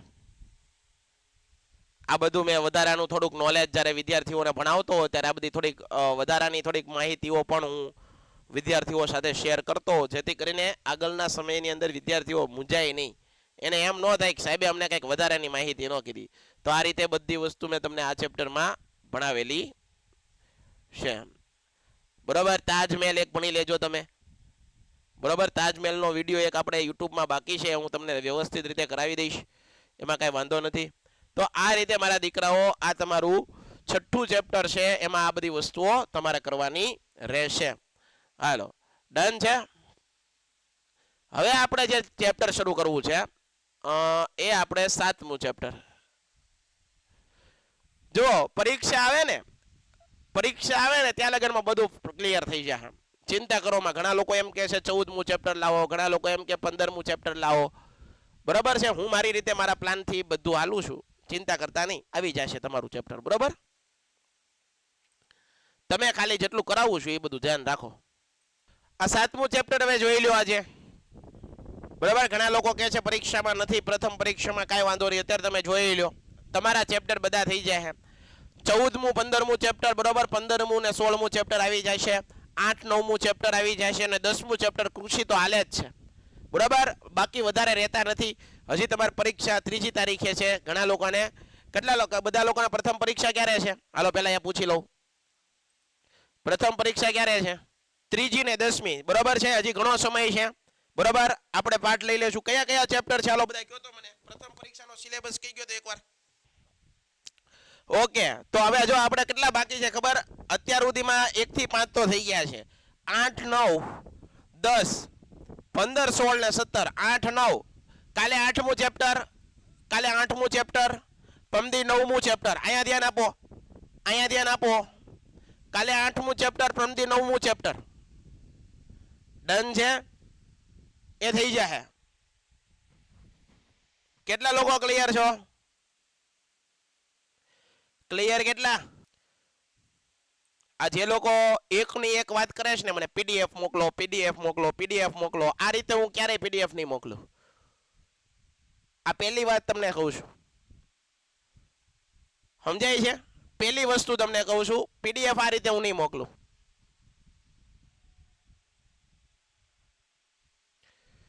હું મારા દીકરાઓ કહું છું કે તમને લેક્ચર પૂરો થઈ જાય એટલે પીડીએફ આવી જાય. બરાબર છે? હવે જુઓ, અહીંયા ધ્યાન આપો. તમારું 8મું ને 9મું ચેપ્ટર છે ને, આપણે જોઈ લઈએ. આમાં હશે તો અત્યારે એ સિલેબસ વાળું ચેપ્ટર લઈ લઈએ. એક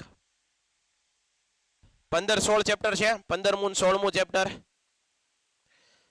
તમારું 10મું ચેપ્ટર આમાં ઓપન નથી થતું કંઈક કારણસર. 15 16 ચેપ્ટર છે. ઓકે, તો આજે આપણે આ ચેપ્ટર લઈ લઈએ. બરોબર છે, કોઈ વાંધો નહીં, આવું ક્યારેક ક્યારેક થાય છે. આજે જે આપણે ચેપ્ટર ભણીએ છીએ તે કયું ભણીએ છીએ? અહીંયા ધ્યાન આપો. 16મું ચેપ્ટર તમારે છે. હાલો ક્લિયર. આ 16મું ચેપ્ટર આજે રિવિઝન કરીએ. 7મું ચેપ્ટર બધા લોકો કહે છે નથી, કાંઈ વાંધો નહીં, ચાલો જે લોકોને છે એને હું ભણાવી દઈશ. હાલો 16મું ચેપ્ટર બરોબર છે. ઓકે, કાલે 15મું આપણે લઈ લેશું, કાં તો 8મું 9મું લેવું. હવે અહીંયા ધ્યાન આપો. હાલો, તમારી બધી જે માંગણીઓ છે એના ઉપર આપણે ખરા ઉતરીએ છીએ. ઓકે, અહીંયા ધ્યાન આપો બધા. 16મું ચેપ્ટર છે આર્થિક ઉદારીકરણ અને વૈશ્વિકીકરણ. બરોબર સમજો, આર્થિક ઉદારીકરણ અને વૈશ્વિકીકરણ. બરાબર, એના વિશે આખું ચેપ્ટર છે. આપણે એક પછી એક ટોપિક સમજતા જઈએ. તો એક વસ્તુ સમજો તમે, મેં જ્યારે ભણાવતો હતો ત્યારે મેં સમજાવ્યું હતું, જો આખું રીતનું મેં સમજાવ્યું હતું કે ભારત આઝાદ થયો 15 ઓગસ્ટ અને 1947માં. આપણો દેશ છે એ આઝાદ થયો તો 15 ઓગસ્ટ 1947ના રોજ આપણો દેશ અંગ્રેજોની ગુલામીમાંથી આઝાદ થયો. આપણે આઝાદ થયા, પણ આપણી આગળ ઘણા બધા પ્રશ્નો હતા. કેવા પ્રશ્ન હતા? બહુ વિકટ પ્રશ્ન હતા. એક તો ભારત અને પાકિસ્તાન બંને અલગ થતું હતું. હવે ભારતમાં પાકિસ્તાન અલગ થતું હતું એટલે અલગ દેશ બનતો હતો. જે લોકોને પાકિસ્તાનમાં જોડાવું હતું એ લોકો પાકિસ્તાનમાં વહી ગયા, પણ પાકિસ્તાનમાંથી જે લોકો આપણા લોકો હતા એ લોકો ભારતમાં આવ્યા તો એને રહેવાની, ખાવાની આ બધી સુવિધા આપણે પૂરી પાડવાની હતી. આપણી જવાબદારીમાં આ કામ આવતું હતું. તો એક પ્રશ્ન એ.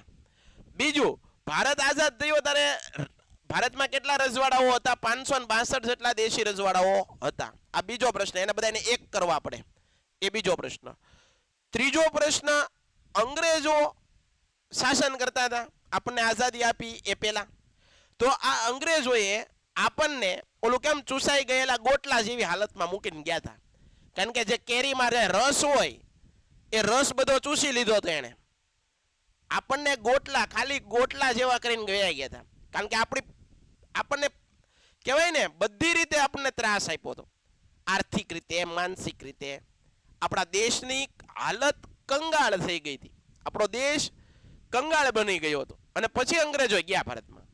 તો આટલા બધા પ્રશ્ન હતા ત્યારે. હવે અંગ્રેજો તો વહી ગયા, બરાબર, અંગ્રેજોએ તો આપણને આઝાદી આપીને એ હાલતા થઈ ગયા. તો આ દેશને સાચવવો કેમ? આ દેશને નીચેથી 0 થી હીરો સુધી કેમ કરવો? તો સાહેબ આ બધા પ્રશ્ન બહુ મોટા હતા.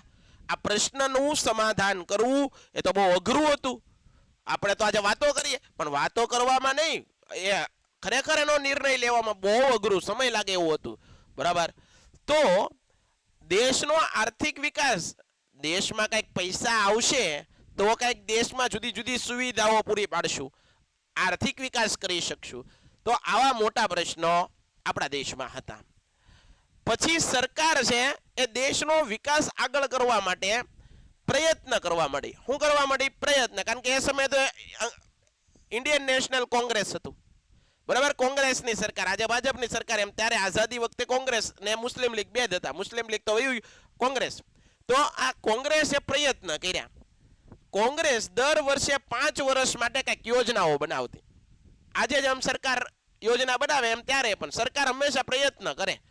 ખાતરી હોય 100% ગેરંટી હોય નહીં, પ્રયત્ન. તો દર 5 વર્ષે માટે એક યોજના બહાર પાડતા, એને કહેવાય પંચવર્ષીય યોજના. શું કહેવાય? આ પંચવર્ષીય યોજના સરકાર બહાર પાડે કે એમાં નક્કી કરેલું હોય, એમાં ધ્યેય નક્કી કરેલા હોય કે ભાઈ આપણે આ 5 વર્ષમાં કૃષિ ક્ષેત્રે એટલું કામ કરવાનું છે, 5 વર્ષની અંદર આટલા રસ્તાઓ બનાવવાના છે, 5 વર્ષની અંદર શિક્ષણની અંદર આપણે આ સુવિધાઓ પૂરી પાડવી છે, બાળકોનું શિક્ષણમાં સારું એવું કામ કરી શકે એના માટે આટલી બધી વાતો કરવાની છે. આવું બધું એની યોજનાઓ હોય. એના જે કહેવાય ને એના ઓલા બનાવેલા હોય, એને ફંડામેન્ટલ બનાવેલા હોય. એના પછી આ 5 વર્ષીય યોજના માટે આયોજન કરતી. આયોજન કરવું પડે ભાઈ, કોઈ કામ કરવું હોય તો એનું આયોજન કરવું, પૂર્વ તૈયારી કહેવાય. પૂર્વ તૈયારી કરતી, આયોજન કરતું. એના પછી ભાજપની સરકાર આવી, બરાબર. ધીમે ધીમે સમય બદલાતો ગયો, એ લોકો પર પ્રયત્ન કરતા ગયા, થોડો ઘણો સુધારો થાય. 100% સપના જોવે તેમાં 5% પૂરા થાય. એમ કરતો કરતો આપણો દેશ ધીમે ધીમે ધીમે ધીમે ધીમે ધીમે અપ થતો ગયો, આગળ વધતો ગયો. એના પછી કોંગ્રેસની સરકાર આવી. કોંગ્રેસની સરકાર પછી ભાજપની સરકાર આવી. ભાજપના સમયની અંદર નીતિ પંચ આવ્યું. જે રીતે કોંગ્રેસ 5 વર્ષ માટે યોજનાઓ બનાવતા એમ આ લોકો નીતિ પંચ બનાવે. પરંતુ આ સમયગાળા દરમિયાન 1991 નો એક સમય એવો આવ્યો. 1991 આ 1991 ની અંદર એવો ખરાબ સમય આવ્યો. ત્યારે આપણા વડાપ્રધાન હતા ડોક્ટર મનમોહન સિંહ. વડાપ્રધાન હતા ડોક્ટર મનમોહન સિંહ. આપણા રાષ્ટ્રપતિ હતા પીવી નરસિમ્હા રાવ. એ સમયના 1991 ની વાત. વડાપ્રધાન હતા મનમોહન સિંહ, રાષ્ટ્રપતિ હતા ડોક્ટર પીવી નરસિમ્હા રાવ. એ સમયે આપણો દેશ આટલો બધો ખરાબ મંદીમાં આવી ગયો. આપણા દેશની આટલી બધી ખરાબ હાલત થઈ ગઈ. આપણી આગળ નાણાં નહોતા, પૈસા નહોતા. આટલો બધો કંગાળ દેશ બની ગયો હતો કે આપણે આ મંદીમાંથી બહાર આવવું ને એ બહુ કહેવાય ને અશક્ય કામ હતું.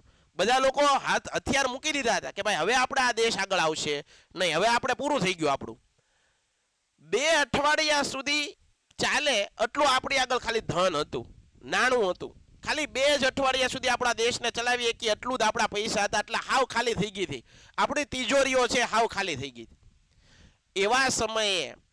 એવા સમયે એક વિરલો જાગે છે. એવા સમયે એક મહાપુરુષ છે. એ પોતાનું કામ નિષ્ઠાથી, ઈમાનદારીથી, પૂરેપૂરી શિદ્દત, દાનત અને અટેન્શનથી 100% ફોકસથી કામ કરે. એનું નામ હતું ડોક્ટર મનમોહન સિંહ. કદાચ મારા વિદ્યાર્થીઓને એ પણ નહીં ખબર હોય, ખાલી મનમોહન સિંહને જોયા હશે. એ બહુ બોલે ઓછું. અત્યારે તો નથી આપણી દુનિયામાં, બરોબર છે, પરંતુ બોલતા ઓછા. પણ એને એવું કામ કર્યું 1991 ના સમયગાળા દરમિયાન. પોતે આર્થિક બાબતોના ઓલા હતા, પોતે અર્થશાસ્ત્રી હતા. એને ખબર હતી કઈ રીતે દેશને આગળ વધારવો. એનું જાણકાર માણસ હતા, પીઢ માણસ હતા, વડીલ માણસ હતા. આ દેશને કઈ રીતે આ સમસ્યાઓમાંથી એને બહાર કાઢવો એ માટે એને પૂરેપૂરા એટેન્શન સાથે 100% ફોકસ્ડ સાથે કહેવાય ને પોતાની દેશની નીતિ સાચી ઘડી. એને પરિણામે ભારત દેવાદાર, કરજદાર, ભારત કંગાળ જેવો દેશ બની ગયેલો દેશ, એની હાલત સુધરી, એની હાલત સુધારી. તો એના પાયામાં કોણ હતું? તો યાદ રાખજો, ડોક્ટર મનમોહન સિંહ. પાયામાં કોણ હતું? ડોક્ટર મનમોહન સિંહ. પછી ધીમે ધીમે ભારતનો વિકાસ થતો જાય. આટલી વસ્તુ કેટલાને સમજાણું? પેલા આટલી વસ્તુ ક્લિયર? અહીંયા ધ્યાન આપો. તો દેશનો વિકાસ કરવો છે, દેશને આગળ લઈ જવો પડશે. એ માટે આપણે કરવું શું પડે? 1991 ની ઔદ્યોગિક નીતિ દરમિયાન આ દેશ, મેં તમને કીધું, આવા સંકટના સમયમાં હતો, કંગાળ દેશ હતો, પાયમાલ થઈ ગયેલો દેશ હતો. તો એની હાલત સુધરી. તો ત્યારે ડોક્ટર મનમોહન સિંહે એવું તો શું કર્યું? તો 1991 ની અંદર ઔદ્યોગિક નીતિ દરમિયાન ભારતના અર્થતંત્રની અંદર જે આપણે જે દેશનો વહીવટ કરતા હતા, દેશનો જે આખું એડમિનિસ્ટ્રેશન કરતા હતા, એની અંદર અર્થતંત્રમાં સુધારા થયા. શું થયા? સુધારા. યાદ રહ્યું? સુધારા થયા. અને કયા 3 સુધારા થયા? પરીક્ષામાં આ ચેપ્ટર છે, આની સિવાય બીજું આમાં કઈ છે જ નહીં. 3 સુધારા કર્યા અને પરિણામે આપણા દેશની હાલત સુધરી. કયા 3 સુધારા? તો કે ભાઈ ઉદારીકરણ, ખાનગીકરણ અને વૈશ્વિકીકરણ. પરિણામે આ 3 સુધારાના પરિણામે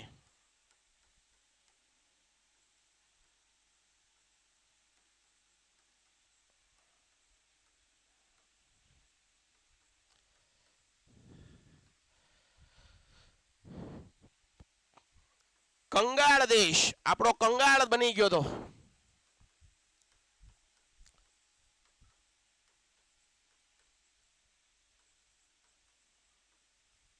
ફરી પાછો ઊભો થયો.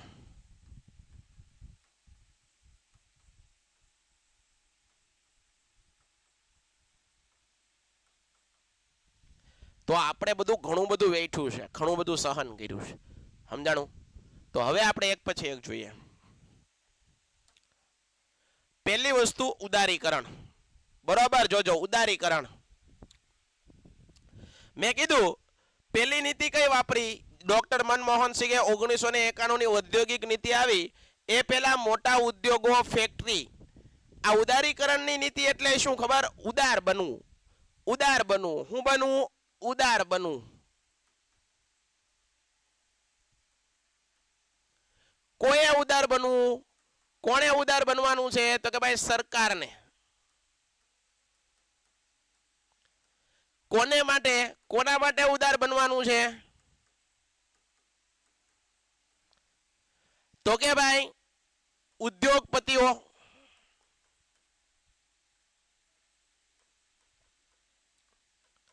વેપારીઓ, કોઈને ફેક્ટરી બનાવી છે, કોઈને ધંધો કરવો છે નાનો મોટો, આ બધા પ્રત્યે સરકારને દયા રાખવાની છે. થોડી શું રાખવાની છે? દયા રાખવાની છે. એને છે કોઈ પણ રીતે એટલી બધી કનડવાના નથી. પહેલા તો કનડવામાં બહુ આવતા કે ભાઈ તમારે આ ડોક્યુમેન્ટ જોશે અને ધંધો નવો શરૂ કરવો છે તો આ લાયસન્સ જોશે ને પરવાનગી જોશે ને. એમાં ઓલો નાનો માણસ છે, વેપાર ધંધા કરવા વાળો માણસ છે, કંઈક નવું કરવા માંગતો હોય પણ એ માણસ છે શું કરે? કંટાળી જાય કે આપણે હવે નવો સ્ટાર્ટઅપ કરવું નથી. તો આના કારણે આપણો દેશ પાછો રહી જતો હતો. પછી 1991 ની અંદર મનમોહન સિંહ સરકારે છે આ 3 નવા સુધારા લાવ્યા. એમાં એક સુધારો એ હતો ઉદારીકરણ. ઉદારીકરણ એટલે સરકારને ઉદાર બનવું. કોઈ નવું સ્ટાર્ટઅપ કરવા માંગે છે, કોઈ નવું પગલું માંડવા માંગે છે, કોઈ નવો ધંધો કરવા માંગે છે, તો એને તમે ખોટી રીતે નહીં, અમુક વસ્તુમાં મંજૂરી લ્યો, ખોટી રીતે એને કનડગત કરવામાં, બરોબર, ખોટી રીતે એને હેરાન કરવામાં, પરેશાન કરવામાં, જેથી કરીને એ માણસ સારું એવું કામ કરી શકે, બિઝનેસ કરી શકે, વેપાર કરી શકે. ડન છે ને? પાકું છે ને? ઓકે. તો એવી નીતિ સરકાર આ ખાનગી માલિકો પ્રત્યે જે ઉદાર બનવાની નીતિ છે એને ઉદાર નીતિ કહેવાય. આમાં કાંઈ અઘરું જ નથી. એને ઉદારીકરણની નીતિ કહેવાય. તો આ ઉદાર બનવાની નીતિને ઉદારીકરણ કહેવાય. હવે જુઓ, પહેલા શું થતું ખબર છે? પહેલા શું થતું? અહીંયા ધ્યાન આપજો. પહેલા શું થતું? તમારે કોઈ નવી ફેક્ટરી બનાવી છે, કોઈ નવો ઉદ્યોગ સ્થાપવો છે, કોઈ ધંધો કરવો છે તમારે, તો તમારે સરકારની મંજૂરી લેવી પડતી. અને સરકાર બહુ હેરાન કરે. મંજૂરી તાત્કાલિક ન આપી દે. આપણે ખબર છે હવે નાનું એવું નોન ક્રિમિનલ કઢાવવા જઈએ અથવા તો સરકારી કોઈ કામ કઢાવવા જઈએ તો આપણે કેટલા ધક્કા ખાઈએ છીએ. તમે બધા પરિચિત જ છો. નાનું એવું સરકારી કામ કરવા જઈએ તો આપણે કેટલા ધક્કા ખવડાવે. આ ડોક્યુમેન્ટ નથી ને આ ડોક્યુમેન્ટ નથી ને ફલાણું ઢીકણું પૂછડું કેટલું બધું હેરાન કરે. એટલું બધું હેરાન કરે પછી માણસ કંટાળી જાય. તો જ્યારે આવા નવા ધંધા કરવા હોય, ફેક્ટરી બનાવી હોય, ઉદ્યોગ સ્થાપવા હોય તો સરકારની મંજૂરી લેવા જવી પડે. તો સરકારે કનડગત કરતી. પછી લાયસન્સ કઢાવવું પડે કે ભાઈ લાયસન્સ બરોબર, આજીજી કરવી પડે, ધક્કા ખાવા પડે.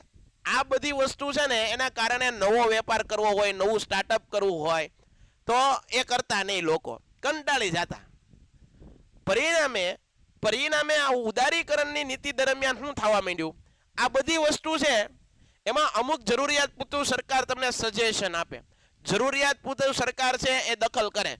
બાકી વધારે પડતું કોઈને હેરાનગતિ કરે નહીં, વધારે પડતી કોઈને કનડગત કરે નહીં, કોઈને પરેશાન કરે નહીં. પરિણામે દેશ ધીમે દેશનો વિકાસ શું થવા માંડ્યો? વધવા માંડ્યો. પરિણામે દેશ છે એની હાલત સુધરવા માંડી. તો આ નીતિને કેવી નીતિ કહેવાય? ઉદારીકરણની નીતિ. આ તમારા શબ્દોમાં લખી નાખવાનું એટલે તમને કાંઈ વાંધો પડે જ નહીં, આવડી જાય. આગળ તો જુઓ, સરકારે ખાનગી માલિકો, ઉદ્યોગો, ફેક્ટરી ધંધા સ્થાપવા પર નિયંત્રણ, દખલગીરી અને ખોટી અડચણ, આ નિયંત્રણ, દખલગીરી અને ખોટી અડચણ છે એને દૂર કરી લીધી. એને શું કરી દીધી? દૂર કરી દીધી. લાયસન્સ પ્રથા રદ કરી દીધી. કાંઈ લાયસન્સ લેવાની જરૂર નથી, ખોટા ધક્કા ખાવાની જરૂર નથી. તમે તારે ધંધો કરો, અમારે જ્યાં કેવું પડશે એને કહેશું. પરિણામે સરકાર ખાનગી માલિકોને પ્રત્યે ઉદાર બની. આ સરકારની નીતિને ઉદારીકરણની નીતિ કહેવાય છે. હાલો, ડન છે. આગળ આ ઉદારીકરણની નીતિ છે. તો ભાઈ ઉદારીકરણની નીતિ છે તો જો અહીંયા ધ્યાન આપો, ખાનગી ક્ષેત્ર પરના અંકુશો અને નિયંત્રણોને શું કરી દીધા છે? ઘટાડી દીધા છે. પહેલું, 18 ઉદ્યોગો જાહેર સાહસો માટે અનામત હતા.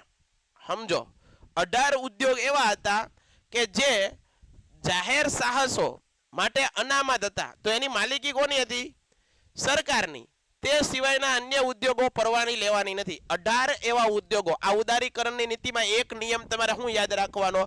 18 જેટલા એવા ઉદ્યોગો છે એને સ્થાપવા માટે તમારે મંજૂરી લેવી પડે.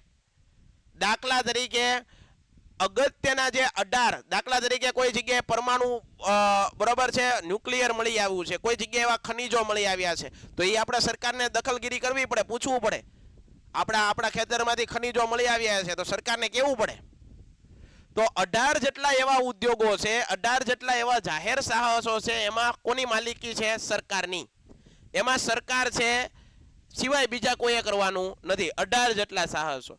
જ્યારે અન્ય ઉદ્યોગો સ્થાપવા હોય, અન્ય ઉદ્યોગો તમારે ઓલા કરવા હોય તો એમાં કોઈ પદ્ધતિ તમારે છે કોઈ પરવાની લેવાની જરૂર નથી.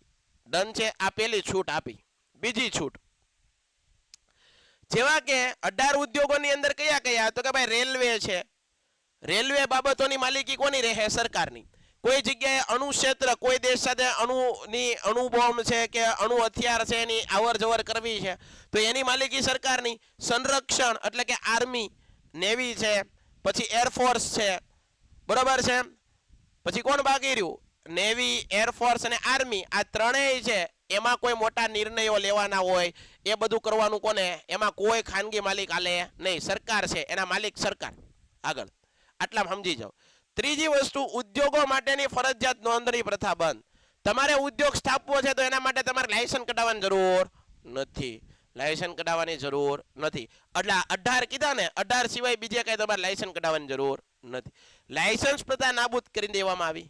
આગળ, પ્રદૂષણ ન ફેલાય. સમજો, જો આ પોઈન્ટ, પ્રદૂષણ ન ફેલાય અને પર્યાવરણને જોખમી ન હોય એવા ઉદ્યોગો સ્થાપવા માટે કેન્દ્ર સરકારની મંજૂરી લેવાની જરૂર નથી. દાખલા તરીકે મારે ફટાકડાની દિવાળી આવે છે, બરોબર, હવે મારે ભણાવવું નથી, મારે ફટાકડાની મોટી ફેક્ટરી બનાવી નાખવી છે, તો એ પાછું લાયસન્સ લેવું પડે, કારણ કે પર્યાવરણને નુકસાન કરે, પ્રદૂષણ ફેલાવે.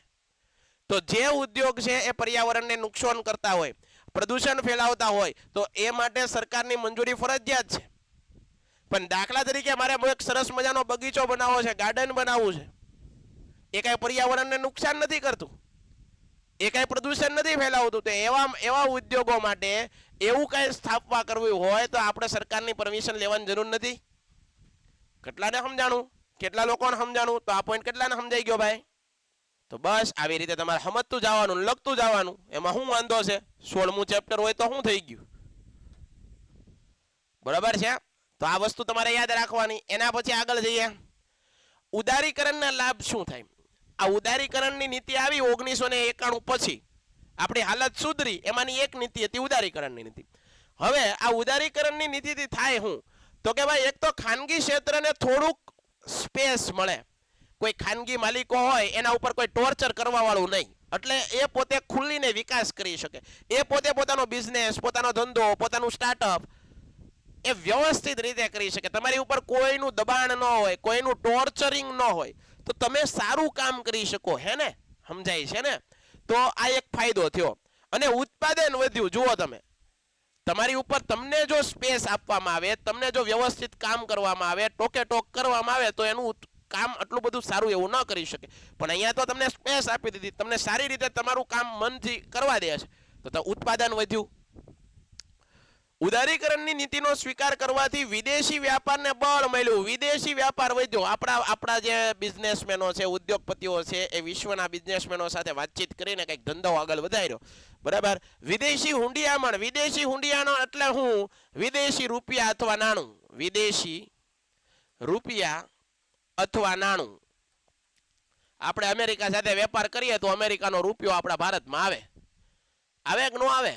તેને વિદેશી હુંડિયામણ કહેવાય, વિદેશી રોકાણ કહેવાય. આંતરમાળખાકીય સગવડમાં વધારો થયો. આંતરમાળખાકીય સગવડો એટલે શું?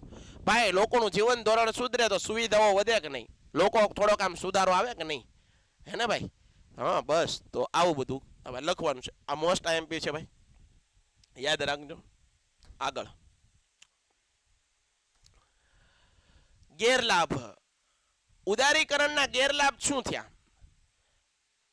ભાઈ લાભ હોય, અમે લાભ હોય, ફાયદો હોય તો નુકસાન હોય. દિવસ હોય તો રાતે હોય, સુખ હોય તો દુઃખ હોય. બરોબર. વરસાદમાં પલળવું ગમે તો પાછું ઉનાળામાં તડકો આવે, શિયાળામાં ટાઢે પડે. આ તો સંસારનો નિયમ છે. સારી વસ્તુ હોય તો સામે નબળી પણ હોવાની જ છે. એવું થયું. સરકારે શું કર્યું? આ લોકોનો વિકાસ થાય, ઉદ્યોગોનો વિકાસ થાય, દેશનો વિકાસ થાય, એ માટે સરકારે છૂટ આપી. અને છૂટ આપી તો આ લોકો શું થયા ખબર? પાવરમાં આવી ગયા, પોતાનું ધાર્યું કરવા માંડ્યા. આપણા તો આ વાંધો ઇજારાશાહી છે આવી ગઈ. એકાધિકાર અમે જ તે, આઈ એમ સમથિંગ, ઈગો આવી ગયો, અભિમાન આવી ગયું. અને તમને ખબર છે કોઈ પણ ટોચનો માણસને જ્યારે અભિમાન આવે તો એ ડેફિનેટ હેઠો જ પડવાનો, બરોબર છે? પડે જ તે હેઠો, કારણ કે ઈગો વસ્તુ ખરાબ છે, અભિમાન બહુ ખરાબ વસ્તુ. આવું જ થયું. ઇજારાશાહીના વલણો ઘટાડા થયા. કૃષિ ક્ષેત્રે વિકાસમાં પાછળ રહી ગયું, કારણ કે બધા લોકો ઉદ્યોગ પાસે દોડવા માંડ્યા. ખેતી કોઈને કરવી નથી, ખેતી નથી કરવી તો અનાજ ક્યાંથી ઉત્પન્ન થાય? આ દેશનું ભરણ પોષણ ક્યાંથી થાય? અવડી મોટી વસ્તી છે, ખાહે હું? તો આ બીજો ગેરલાભ થયો. ત્રીજો ગેરલાભ, વિદેશી દેવામાં વધારો થયો. સમજો, આયાત વધવાથી વસ્તુઓ મંગાવીએ છીએ, બરાબર? આપણે વસ્તુઓ મંગાવીએ છીએ, સામે મોકલતા નહોતા, એના કારણે વિદેશી રૂપિયો વધી ગયો. આપણો પૈસો, બરાબર, આપણો ને નથી જતો, આપણી કોઈ વસ્તુ ઓછી જાય.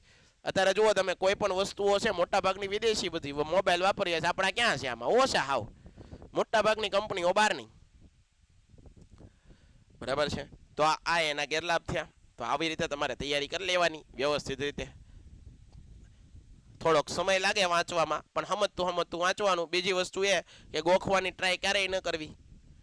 આ ચેપ્ટર એવા છે કે ગોખવાની ટ્રાય કોઈ દી નહીં કરો. જો તમે ગોખવાની એક લીટી પાકી કરવામાં જાશો તો પરીક્ષામાં ભૂલાઈ જાય એટલે પૂરું સમજી લેજો. ભૂલાઈ ગયું એટલે આ પાછું યાદ નહીં આવે. શું કરવા નહીં યાદ આવે એનું કામ કહું તમને. કારણ કે તમે આ પેલા નથી ભણ્યા કઈ આ ચેપ્ટર. આવા ચેપ્ટર તમે 9માં એટલા નથી ભણ્યા. આર્થિક વિકાસના ચેપ્ટર તો 10માં આવ્યા. ઓલું પર્યાવરણ ને ભૂગોળ ને એ તો તમારે 4થું 5મું ભણીએ ત્યારથી આવે, ઇતિહાસ ને એવું. આ નથી આવવાનું, એટલે આને સમજવાનું, ધીમે ધીમે કોશિશ કરવાની સમજવાનું. બાકી આને ગોખવા ગયા એટલે મર્યા. સમજો, આવડશે જ નહીં, યાદ જ ન થવાનું. હું તમને કહું ને, મારો વિશ્વાસ રાખો તો તમને વાંધો નહીં આવે. આગળ ખાનગીકરણ, ભાઈ ઉદારીકરણની વાત કહી દીધી, ઉદારીકરણના લાભ કહી દીધા, ઉદારીકરણના ગેરલાભ કહી દીધા. હવે ખાનગીકરણમાં હોય, આમ સમજી લો, ખાલી સમજવાનું છે. આ પછી વાંચશો તોય આવડશે, પણ આ કેવા હું માંગે નહીં, કવિ હું કેવા માંગે છે. આ જે પ્રવચન છે, બરોબર, જાંબુચા સર જે સવારે 9 વાગ્યાના શરૂ થયા છે, બરોબર, હમણાં 11 વાગશે ત્યાં લગન તમારી સામે જે પ્રવચન કરી રહ્યા છે, પ્રવચનનું કંઈક હેતુ તો હોય છે ને, કંઈક મિનિંગ તો હોય છે ને, હે? તો એ મિનિંગ આપણે સાબિત થાય એ માટે આપણે કંઈક કરવું પડે. અહીંયા ધ્યાન આપો, જુઓ સમજાવું તમને. ખાનગી એટલે શું? તો કે ભાઈ સરકારની માલિકીના સાહસો. આ ભાઈ સાહસો એટલે હું? સ્કોપ, ધંધા. પેન્ટેડ એપ્લિકેશન ધોરણ 6 થી 12ના વિદ્યાર્થીઓ માટે અપડેટ થઈ ચૂકી છે. આ એપ્લિકેશનમાં શું છે? બધા જ વિષયના વિડીયોઝ છે. ગુજરાતની બેસ્ટ ફેકલ્ટી દ્વારા લાઈવ લેક્ચર્સ છે. આઈએમપી પ્રશ્ન છે, ટેસ્ટ સિરીઝ છે, અને ગુજરાતના તમામ વિદ્યાર્થીઓ સાથે તમે તમારી કમ્પેરિઝન કરી શકો છો.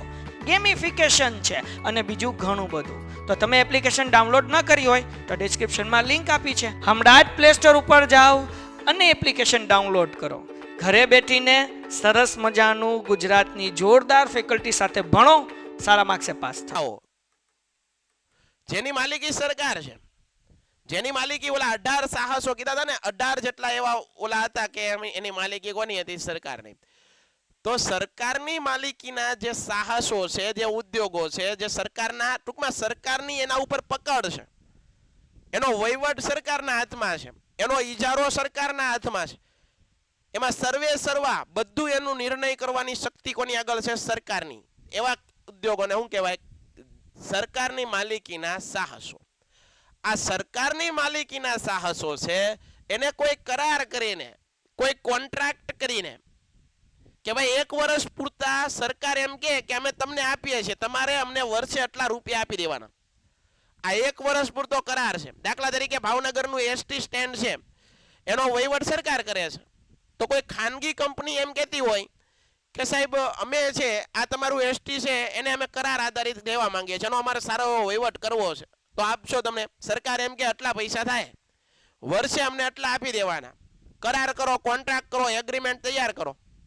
કોઈ ખાનગી માલિકને આપશે તો ખાનગી માલિક તમને ખબર છે સુવિધા કેવી આપશે? હારી. સરકાર આગળ તો ઘણા બધા કામ છે, આખા દેશમાં કેટલું કામ હોય. સરકાર કોઈ એક ક્ષેત્ર ઉપર ફોકસ ન રહી શકે, પણ ખાનગી માલિક દાખલા તરીકે મને વહીવટ કરવા આપ્યો તો મારે તો એક જ કામ કરવાનું, એસટી નું સંભાળવાનું. એના કારણે ખાનગીકરણથી કામની જે કાર્યક્ષમતા છે, એની ક્વોલિટી છે, એ સુધરે. તો આવું કર્યું સરકારે. સરકારની જેમ અત્યારે જો બધું વસ્તુ કોન્ટ્રાક્ટ ઉપર થઈ ગઈ. તમે ખાલી મકાન લ્યો, મકાન ભાડે રહેવા જાવ ને તો 11 મહિનાના એગ્રીમેન્ટ કરાવે, 11 મહિનાના કરાર કરાવે, 11 મહિના ફરીવાર રિન્યુ કરાવવો તો રિન્યુ, અને નકર તમને મકાન માલિકને ન ફાવે તો તમને ફેરવી નાખે, તમે બીજું ગોતી લેજો એમ કહી દે. તો જુઓ, સરકારની માલિકીના સાહસો કોઈ કરાર કરીને કોન્ટ્રાક્ટ કરીને ખાનગી માલિકોને આપી દેવાનું, આ પદ્ધતિને ખાનગીકરણ કહેવાય. કેટલા લોકોને સમજાણું સીધી ને સાદી ભાષામાં. હવે આટલી વસ્તુ સમજાય એટલે માણસ ગમે એટલું લખી શકે. તો સમજાઈ ગયું. ઓલે ઉદારીકરણની નીતિમાં શું થયું હતું એનું પેલા રિવિઝન કરો. જો ઉદારીકરણમાં શું હતું કે સરકાર જે ડિસ્ટર્બન્સ કરતી હતી, જે ઉદ્યોગો સ્થાપવા માટે જે દખલગીરી કરતી હતી, ખલેલ પહોંચાડતી હતી, કોઈને ધંધો કરવા નહોતું દેતું, એ સરકારે શું કર્યું? ઉદાર બની ગયું. એને ઉદારીકરણ. દયા રાખી ભાઈ હવે તમે તારા ઉદ્યોગો કરો, અમે તમને છૂટ આપશું, અમુક ઉદ્યોગો માટે અમે માલિક છીએ, બાકી તમે જે નવા ધંધા કરવો એ કરી શકો તમે, બરાબર? એમાં ઉદાર બની. આ ખાનગીકરણમાં શું હતું? સરકારની માલિકીના જે ઉદ્યોગો હતા, સરકારની માલિકીના જે સાહસો હતા, સરકારની માહિતીના જે ક્ષેત્ર હતા, એ કરાર કરીને, કોઈ કોન્ટ્રાક્ટ કરીને, હાવ નથી આપી દેવાના, કરાર કરવાના છે. એ કરાર કરીને કોઈ ખાનગી માલિકોને આપે છે. આ ખાનગી માલિકો છે એનો વહીવટ સારી રીતે કરીએ કે ભાઈ હોય 100% વાત સાચી ને. ખાનગી માલિકો સારો જ વહીવટ કરે. શું કરવા? એની આગળ કોઈ એક જ કામ છે ખાનગી માલિકો આગળ. જ્યારે સરકાર આગળ તો 1000 કામ છે, 1000 પ્રશ્ન છે. શિક્ષણમાં ધ્યાન દેવાનું, આરોગ્યનું કામ કરવાનું છે, દરિયાનું કામ કરવાનું, ઉદ્યોગોનું સ્થાન કરવાનું, બધું કેટલા બધા કામ કરવાના સરકારને. તો એ આટલું બધું કામ ન કરી શકે. એ તો તમને ખબર જ છે. પ્રાઇવેટ દવાખાનામાં કોઈ પ્રાઇવેટ દવાખાનાની અંદર જાઓ અને સરકારી દવાખાનાની સુવિધા જુઓ, તમને ખબર પડી જાય. શું ખબર પડે? કે પ્રાઇવેટ છે, ડોક્ટર છે, એની સુવિધા સારી હોય, ફી સારી હોય. શું કરવા? કારણ કે એનું એક જ કામ છે. જ્યારે સરકારી દવાખાનામાં તો સરકારના કેટલા બધા કામ હોય, બરાબર? તો ખાનગી ક્ષેત્રને સોંપી દેવામાં આને ખાનગીકરણ કહેવાય. પેલું જુઓ, પહેલા જે ક્ષેત્રો જાહેર સાહસો માટે હતા, જાહેર સાહસો એટલે એની માલિકી સરકારની હતી, એવા ક્ષેત્ર કોઈ ખાનગી માલિકને આપી દેવાના છે, કરાર કરીને. યાદ રાખજો, એગ્રીમેન્ટ કરાર કરીને. રાજ્ય હસ્તકની કંપનીઓની માલિકી રાજ્ય પોતાની પાસે રાખે, સંચાલન ખાનગી કંપનીઓને સોંપે. માલિકી તો સરકારની જ રહે, પણ એનો વહીવટ, જો હું કીધું માલિકી કોની, તો માલિકી તો રાજ્યની એટલે કે સરકારની જ છે. અહીંયા ધ્યાન આપો, માલિકી કોની રહે ભાઈ? સરકારની. પણ એનું સંચાલન, એનો વહીવટ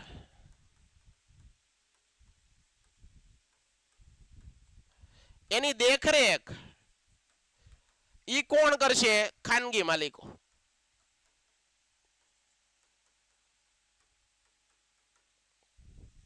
અરે ભાઈ આ એવું થયું, મારા આપણે બરોબર સ્કૂલની અંદર નથી હોતું, ક્લાસ ધોરણ 10 છે તો ધોરણ 10 ની અંદર જ્યારે સાહેબ ન હોય, બરોબર, આમ ગણો તો એનો ક્લાસ કોનો કહેવાય? સાહેબનો. પરંતુ સાહેબ ન હોય ત્યારે એક કેપ્ટનને રાખે, ધ્યાન રાખજે તું. સંચાલન કોણ કરે? એ કેપ્ટન કરે. છોકરો કરે કે છોકરી કરે? આ એવી વાત થઈ. સમજાઈ ગયું? ઓકે, હાલો આગળ વધીએ. એના લાભ ભાઈ, એના પણ લાભ અને એના પણ ગેરલાભ, બધું આ જ ભણવાનું છે. દેશમાં ઉદ્યોગ ક્ષેત્રે ઉત્પાદકીય એકમોની સંખ્યામાં ભાઈ ગુણવત્તા સુધરી, ઉત્પાદનના એકમોમાં સુધારો થયો, ખાનગીકરણના પરિણામે મૂડીગત વપરાશી વસ્તુઓનો ઉત્પાદનમાં વધારો થયો. આ પણ કામનું છે. જાહેર ક્ષેત્રના એકમોનું ખાનગીકરણ થવાથી જાહેર ક્ષેત્રના એકમોની કાર્યક્ષમતામાં સુધારો થયો. કાર્યક્ષમતા, કામની કુશળતા વધી, બરાબર છે. ક્વોલિટી વધી. ક્વોલિટી વધે જ ને ભાઈ, શું કરવા ન વધે? બરાબર છે. કારણ કે એની પાસે એક જ કામ હોય, સરકાર પાસે તો કેટલા બધા કામ હોય. તો યાદ રાખવાનું આવું બધું. ગેરલાભ શું થયો? તો ભાઈ આર્થિક સત્તાનું કેન્દ્રીકરણ થઈ ગયું. સત્તા સરકારની હોવી જોઈએ, એના બદલે એનું કેન્દ્રીકરણ થઈ ગયું, જેનાથી ઇજારાશાહીને વેગ મળ્યો. ધાર્યું કરે ખાનગીકરણના નાના ઉદ્યોગોને વિકસવા યોગ્ય રીતે થઈ શક્યું. નાના ઉદ્યોગોમાં ફાયદો થયો નહીં. આ એક એનો ગેરલાભ. નાના ઉદ્યોગો હતા એને ફાયદો થયો નહીં, મોટા ઉદ્યોગને લાભ મળ્યો. ખાનગીકરણના પરિણામે ભાવો અંકુશમાં રહ્યા નથી. કારણ કે કોઈ પ્રાઇવેટ માલિકને જ્યારે આપી ગયો ત્યારે એની ફીસ છે વધી જાય, પૈસા વધારી દે. કારણ કે સુવિધા સારી આપવી હોય તો પૈસા લેવા પડે ને. એ તો તમે સાચી જ વાત છો. પ્રાઇવેટ દવાખાનામાં જાઓ તો એની સુવિધા જુઓ તો સુવિધાની સામે પાછા રૂપિયા એટલા લે. સરકારીમાં ફ્રીમાં સુવિધા પૂરી પડે. તો એ બધી વસ્તુ થોડોક અફેક્ટ કરે. હાલો એના પછી વૈશ્વિકીકરણ. વૈશ્વિકીકરણ એટલે હું પેલા જોઈ લો ઉદારીકરણ. ઉદારીકરણમાં શું કર્યું? સરકાર ઉદાર બની. કોની પ્રત્યે? ધંધા કરવા માટે, ઉદ્યોગ કરવા માટે, કોઈ નવું સ્ટાર્ટઅપ કરવા માટે સરકાર જે દખલ કરતી હતી, લાયસન્સ કઢાવવા, ધક્કા ખવડાવતી, આવું બધું એને શાંત કરી દીધું કે ભાઈ તમે તારા ઉદ્યોગ કરો. બરાબર. બીજી વસ્તુ ખાનગીકરણ. ખાનગીકરણમાં શું થયું કે સરકારની જે માલિકીની જે વસ્તુઓ હતી એ માલિકીની જે સાહસો છે, વસ્તુ ન કહેવાય, સાહસો છે, એ સાહસો કોને આપી દીધા? ખાનગી માલિકોને કરાર કરીને, કોન્ટ્રાક્ટ કરીને એ લોકોને આપી દીધા, ખાનગી માલિકોને. હાલો પાકું. તો આ રીતે થયું. એના પછી જોઈ લો તમે વૈશ્વિકીકરણ એટલે શું? વૈશ્વિકીકરણ એટલે કાંઈ નહીં, ભારતનું અર્થતંત્ર, ભારતના વેપારીઓ અને વિદેશના વેપારીઓ બે ભેગા થઈને કઈ બિઝનેસ કરે, કઈ વેપાર કરે, એને વૈશ્વિકરણ. એટલે કે દેશના અર્થતંત્રને વિશ્વના અર્થતંત્ર સાથે જોડવું. એકબીજા આયાત નિકાસ કરે, આપણી વસ્તુ એને મોકલીએ, એની વસ્તુ અહીંયા આવે, તો એના કારણે આપણું નાણું ના જાય, એના પૈસા અહીંયા આવે, તો બે દેશો વચ્ચે વેપાર થાય. વેપાર થાય એટલે વિદેશી ઊંડિયામણ વધે અને બે દેશ વચ્ચે કનેક્ટિવિટી થાય. તો બે દેશ વચ્ચે વ્યાપારના અવરોધો દૂર કરવા. પછી એવી પરિસ્થિતિનું નિર્માણ કરવું કે જેથી બે દેશો વચ્ચે પૈસાની હેરફેર સરળતાથી થાય. પૈસા નાણું છે એની હેરફેર સરળતાથી થાય. ટેકનોલોજીની હેરફેરના અવરોધો દૂર કરવા અને વિશ્વના જુદા જુદા દેશો વચ્ચે જે શ્રમની હેરફેર, શ્રમ એટલે આપણા મજૂરો જાય જ છે ને ભાઈ, આપણા મજૂરો દુબઈ જાય છે, અમેરિકા જાય છે, ઓસ્ટ્રેલિયા જાય છે, બરોબર. એ લોકોના માણસો અહીંયા બિઝનેસ કરવા માટે આવે છે, તો આવે જ છે, એમાં કાંઈ વાંધો નથી. વૈશ્વિકીકરણના લાભ તો કે ભાઈ વૈશ્વિકરણના પરિણામે દેશમાં મૂડીરોકાણને પ્રોત્સાહન મળે. વૈશ્વિકરણ દ્વારા વિદેશમાં દેશો ઉત્પન્ન થતી વસ્તુઓ સરળતાથી પ્રાપ્ત થઈ શકે. વૈશ્વિકરણના પરિણામે ભારત જેવા વિકાસશીલ દેશોના આંતરરાષ્ટ્રીય હરીફાઈમાં ટકી રહેવાની શક્તિ મળે. ગેરલાભ. વૈશ્વિકીકરણથી ગરીબ અને બેરોજગારીની સમસ્યા હલ કરવામાં ધારી સફળતા મળી નથી. વિકાસશીલ દેશોની વિકાસ વૃદ્ધિ દ્વારા જે લાભ મળવા જોઈએ તે પૂરતા પ્રમાણમાં પ્રાપ્ત થઈ શક્યા નથી. વૈશ્વિકરણના લાભ મોટા ઉદ્યોગોને વધુ મળ્યો અને નાના ઉદ્યોગો છે અને લાભ ઓછો મળ્યો. તો આ રીતે છે મારા દીકરાઓ, તમને ખબર હોવી જોઈએ. તો ખાનગીકરણ, ઉદારીકરણ અને વૈશ્વિકરણ, એના લાભ અને ગેરલાભ પાકા કરી નાખવાના. એની વસ્તુ પછી આ વર્લ્ડ ટ્રેડ ઓર્ગેનાઇઝેશન, વિશ્વ વ્યાપાર સંગઠન, આ યાદ રાખજો. એની સ્થાપના 1 જાન્યુઆરી 1995 થઈ. આ આંતરરાષ્ટ્રીય સંસ્થા છે. એનું કામ શું છે કે ભાઈ એનું મુખ્ય મથક, આ મુખ્ય મથક પાકો કરજો. વિશ્વના વ્યાપારના અવરોધો, બધા દેશો વચ્ચે વ્યાપાર બરોબર થાય એ માટે આ સંસ્થા કામ કરે છે. વ્યાપાર માટે દેશના ઉદ્યોગોને આપવામાં આવતું સંરક્ષણ દૂર કરવું. વૈશ્વિક વ્યાપાર નીતિ અને આર્થિક નીતિઓ સાથે સંકલન સાધવું. વિશ્વમાં ઉદ્ભવતા વ્યાપારી ઝઘડાઓ, ઘણીવાર શું છે બે દેશો વચ્ચે ઝઘડાઓ થતા હોય, બે દેશો વચ્ચે વ્યાપારને લઈ કોઈ અડચણો હોય તો આ અડચણો દૂર થાય એવા પ્રયત્ન કરવાના છે. જો આખું આપેલું છે, આનો સ્ક્રીનશોટ પાડી લો. 1 જાન્યુઆરી 1995 ના રોજ આંતરરાષ્ટ્રીય વ્યાપાર કરતી સંસ્થા છે. સ્વિટ્ઝરલેન્ડના જીનીવાની અંદર એનું મથક આવેલું છે. વર્લ્ડ ટ્રેડ ઓર્ગેનાઇઝેશન તરીકે ઓળખવામાં આવે છે. WHO, WTO, ILO, ISO, red cross, UNESCO અને આ બધાના વડા મથક તમારા પરીક્ષામાં પાસ કરવા પડશે. એકવાર આનો સ્ક્રીનશોટ પાડી લો ઝડપથી. બરાબર છે, આ વસ્તુ તમારે ધ્યાન રાખવાની છે. આગળ વધીએ. એના કાર્ય શું છે? એના કાર્ય શું છે ભાઈ? તો કે ભાઈ બહુરાષ્ટ્રીય વ્યાપારને લગતા જે કરારો છે એનું માળખું ઊભું કરવું, ચર્ચા વિચારણા કરવી રાષ્ટ્રીય વ્યાપાર માટે, ભેદભાવ વગર આંતરરાષ્ટ્રીય વ્યાપાર કરવા માટે. ટૂંકમાં બે દેશો અથવા દેશના જુદા જુદા જે વિશ્વના દેશો છે એના વચ્ચે છે વ્યાપારને લઈને, કોઈ બિઝનેસને લઈને, કોઈ ધંધાને લઈને કાંઈ પણ અડચણો છે તો એ અડચણો દૂર કરવાની છે. એ કોણ કરશે? આ સંસ્થા કરશે, વર્લ્ડ ટ્રેડ ઓર્ગેનાઇઝેશન. તો આ રીતનું તમને આપેલું છે અર્થકરણ પર. આ મોસ્ટ IMP પ્રશ્ન છે, આને વ્યવસ્થિત વાંચી લેજો. ભારતીય અર્થકરણ જુઓ, અહીંયા શું લખ્યું છે કે ભાઈ આ સંસ્થાનું સભ્ય ભારત છે. આ સંસ્થાની સ્થાપના થઈ ત્યારથી ભારત એનું સભ્ય છે. ભારત આ સંસ્થાનો કેવો પ્રભાવ પડશે અથવા ભારત કેવા પ્રકારના લાભ મળશે તેની મુખ્યત્વે નીચે મુજબ છે. વિશ્વ વ્યાપારમાં ભારતનો, આપણા દેશનો, આખા વિશ્વનો જે વ્યાપાર થાય છે એમાં ભારતનું ટકાવારી કેટલી છે? 0.5%. આપણી નિકાસોમાં જંગી વધારો થયો છે. પરિણામે વિશ્વ વ્યાપારમાં ભારતનો હિસ્સો 0.5 હતો, ત્યાંથી થોડોક વધ્યો છે. વર્લ્ડ ટ્રેડ ઓર્ગેનાઇઝેશનના સભ્યપદે રહેવાથી આપણી વસ્ત્રોની નિકાસમાં, ભાઈ પહેલેથી ભારત છે એ કાપડ ઉદ્યોગમાં તો હબ હતું. વર્લ્ડ ટ્રેડ ઓર્ગેનાઇઝેશનના સભ્ય હોવાથી ભારત પોતાની ખેત પેદાશોની નિકાસમાં વૃદ્ધિ કરી આપણે બહાર વસ્તુ મોકલીએ છીએ. નિકાસમાં વધારો થવાથી આયાત પરનું દબાણ હળવું થશે અને વિદેશી પૈસો મળશે. તો આ રીતનું છે, તમારે વ્યવસ્થિત અને તૈયારી કરી લે. સુપોષિત વિકાસ યાદ રાખજો, આ પાકું કરી લેજો. ટકાઉ વિકાસની વ્યાખ્યા મુજબ ભાવિ પેઢીની જરૂરિયાતો પૂરી પાડવા. આ બહુ કામનું છે. ભાવિ પેઢીની જરૂરિયાત પૂરી થાય એ રીતે તમારે તમારી વસ્તુઓ ભોગવવાની છે. દાખલા તરીકે આપણે પર્યાવરણ છે એનો ઉપયોગ કરીએ છીએ, તો એ રીતે ઉપયોગ કરવાનો છે જેથી કરીને આપણી જે પેઢી છે, આવનારી પેઢી એને લાભ મળે. પછી આપણે પેટ્રોલનો ઉપયોગ કરીએ છીએ તો એવી રીતે ઉપયોગ કરવાનો છે કે આવનારી પેઢીને પેટ્રોલ મળી રહે. આપણે ખનિજોનો ઉપયોગ કરીએ છીએ તો એવી રીતે ઉપયોગ કરવાનો છે કે આવનારી પેઢીને વસ્તુ મળી રહે. ટૂંકમાં ભાવિ પેઢીને જરૂરિયાતો છે મળી રહે એ રીતે આપણે બધી વસ્તુ ભોગવવાની છે. અને સુપોષિત વિકાસ કહેવાય, ટકાઉ વિકાસ પણ કહેવાય.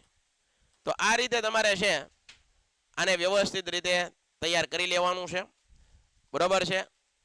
આ બધું તમારે એકવાર જોઈ લેજો. આ કામ લાગજો, અહીંયા ધ્યાન આપજો. આટલા મુદ્દામાંથી પ્રશ્ન પૂછાય છે. અહીંયા જુઓ, 1952માં વન્યજીવને લગતું બોર્ડ અહીંયા નથી, પરંતુ આગળની સાલ, આટલી સાલ તમારે ધોરણ 10માં યાદ રાખવાની છે એમ કહું છું. આટલી તો ખાસ યાદ રાખવાની. આમાં પ્રશ્ન પૂછાય છે. 1952 યાદ રાખે, વન્યજીવ બોર્ડ કેટલી વાર પૂછાઈ ગયું. 72 વન્યજીવને લગતો કાયદો કેટલી વખત પૂછાઈ ગયો. આ વાત યાદ રાખો. 1972 ની સાલ પાકી કરે, ઘણા લોકો 1972 ની સાલ પાકી કરે તો એને ખાલી આ વન્યજીવને લગતો કાયદો જ યાદ હોય, પણ એમ ન ખબર પડે કે 1972માં બીજી પણ ઘટના બની હતી. શું ઘણી હતી? સ્વીડનના સ્ટોકહોમ શહેરમાં પૃથ્વી પરિષદ મળી હતી. આ 1 માર્કનો પ્રશ્ન થયો, આ 1 માર્કનો થયો, આ 1 માર્કનો પ્રશ્ન થયો. 1981માં વાયુ પ્રદૂષણ ધારો, તમે વાયુનું પ્રદૂષણ કરો છો તો તમારી ઉપર સરકારી કાર્યવાહી થાય. કયા ધારા અંતર્ગત? 1981નો જે કાયદો છે એના મુજબ. 5 જૂન વિશ્વ પર્યાવરણ દિવસ, નાના છોકરાને આવડે. તો આ રીતે 2 ને 2 4 ને 5 પ્રશ્ન તો અહીંયા 1 માર્કના. અને આ કેવા છે ખબર છે? મોસ્ટ આઈએમપી ભાઈ. તમને લાગતું ન હોય તો જોઈ લેજો જૂના પેપરોને ખંખોળીને. તમારા માટે અલગ આવા આખા બોક્સ બનાવીને મેં લખેલા છે. એના માટે તમારે તૈયારી કરવી પડે. પાક્કું છે? તો અહીંયા તમને હું આની પીડીએફ હમણાં મોકલી દઉં, પરંતુ અહીંયા આપણે આજે 2 ચેપ્ટર કર્યા. ભલે આપણે નક્કી કર્યું હતું 6ઠું ને 7મું ચેપ્ટર, બરોબર? 6ઠું ચેપ્ટર મેં કરાવી દીધું છે અને અહીંયા હારવાર આપણે 16મું ચેપ્ટર પણ લઈ લીધું છે. ડન છે? કેટલા લોકોને ક્લિયર? 2 ચેપ્ટર કરવાના હતા, 2 ચેપ્ટર કર્યા. કાલે હવે એકાદું ચેપ્ટર ઉપાડશું. 15મું લઈ લઈશ, લગભગ 15મું જ લઈ લેશું. Painted Painless Learning.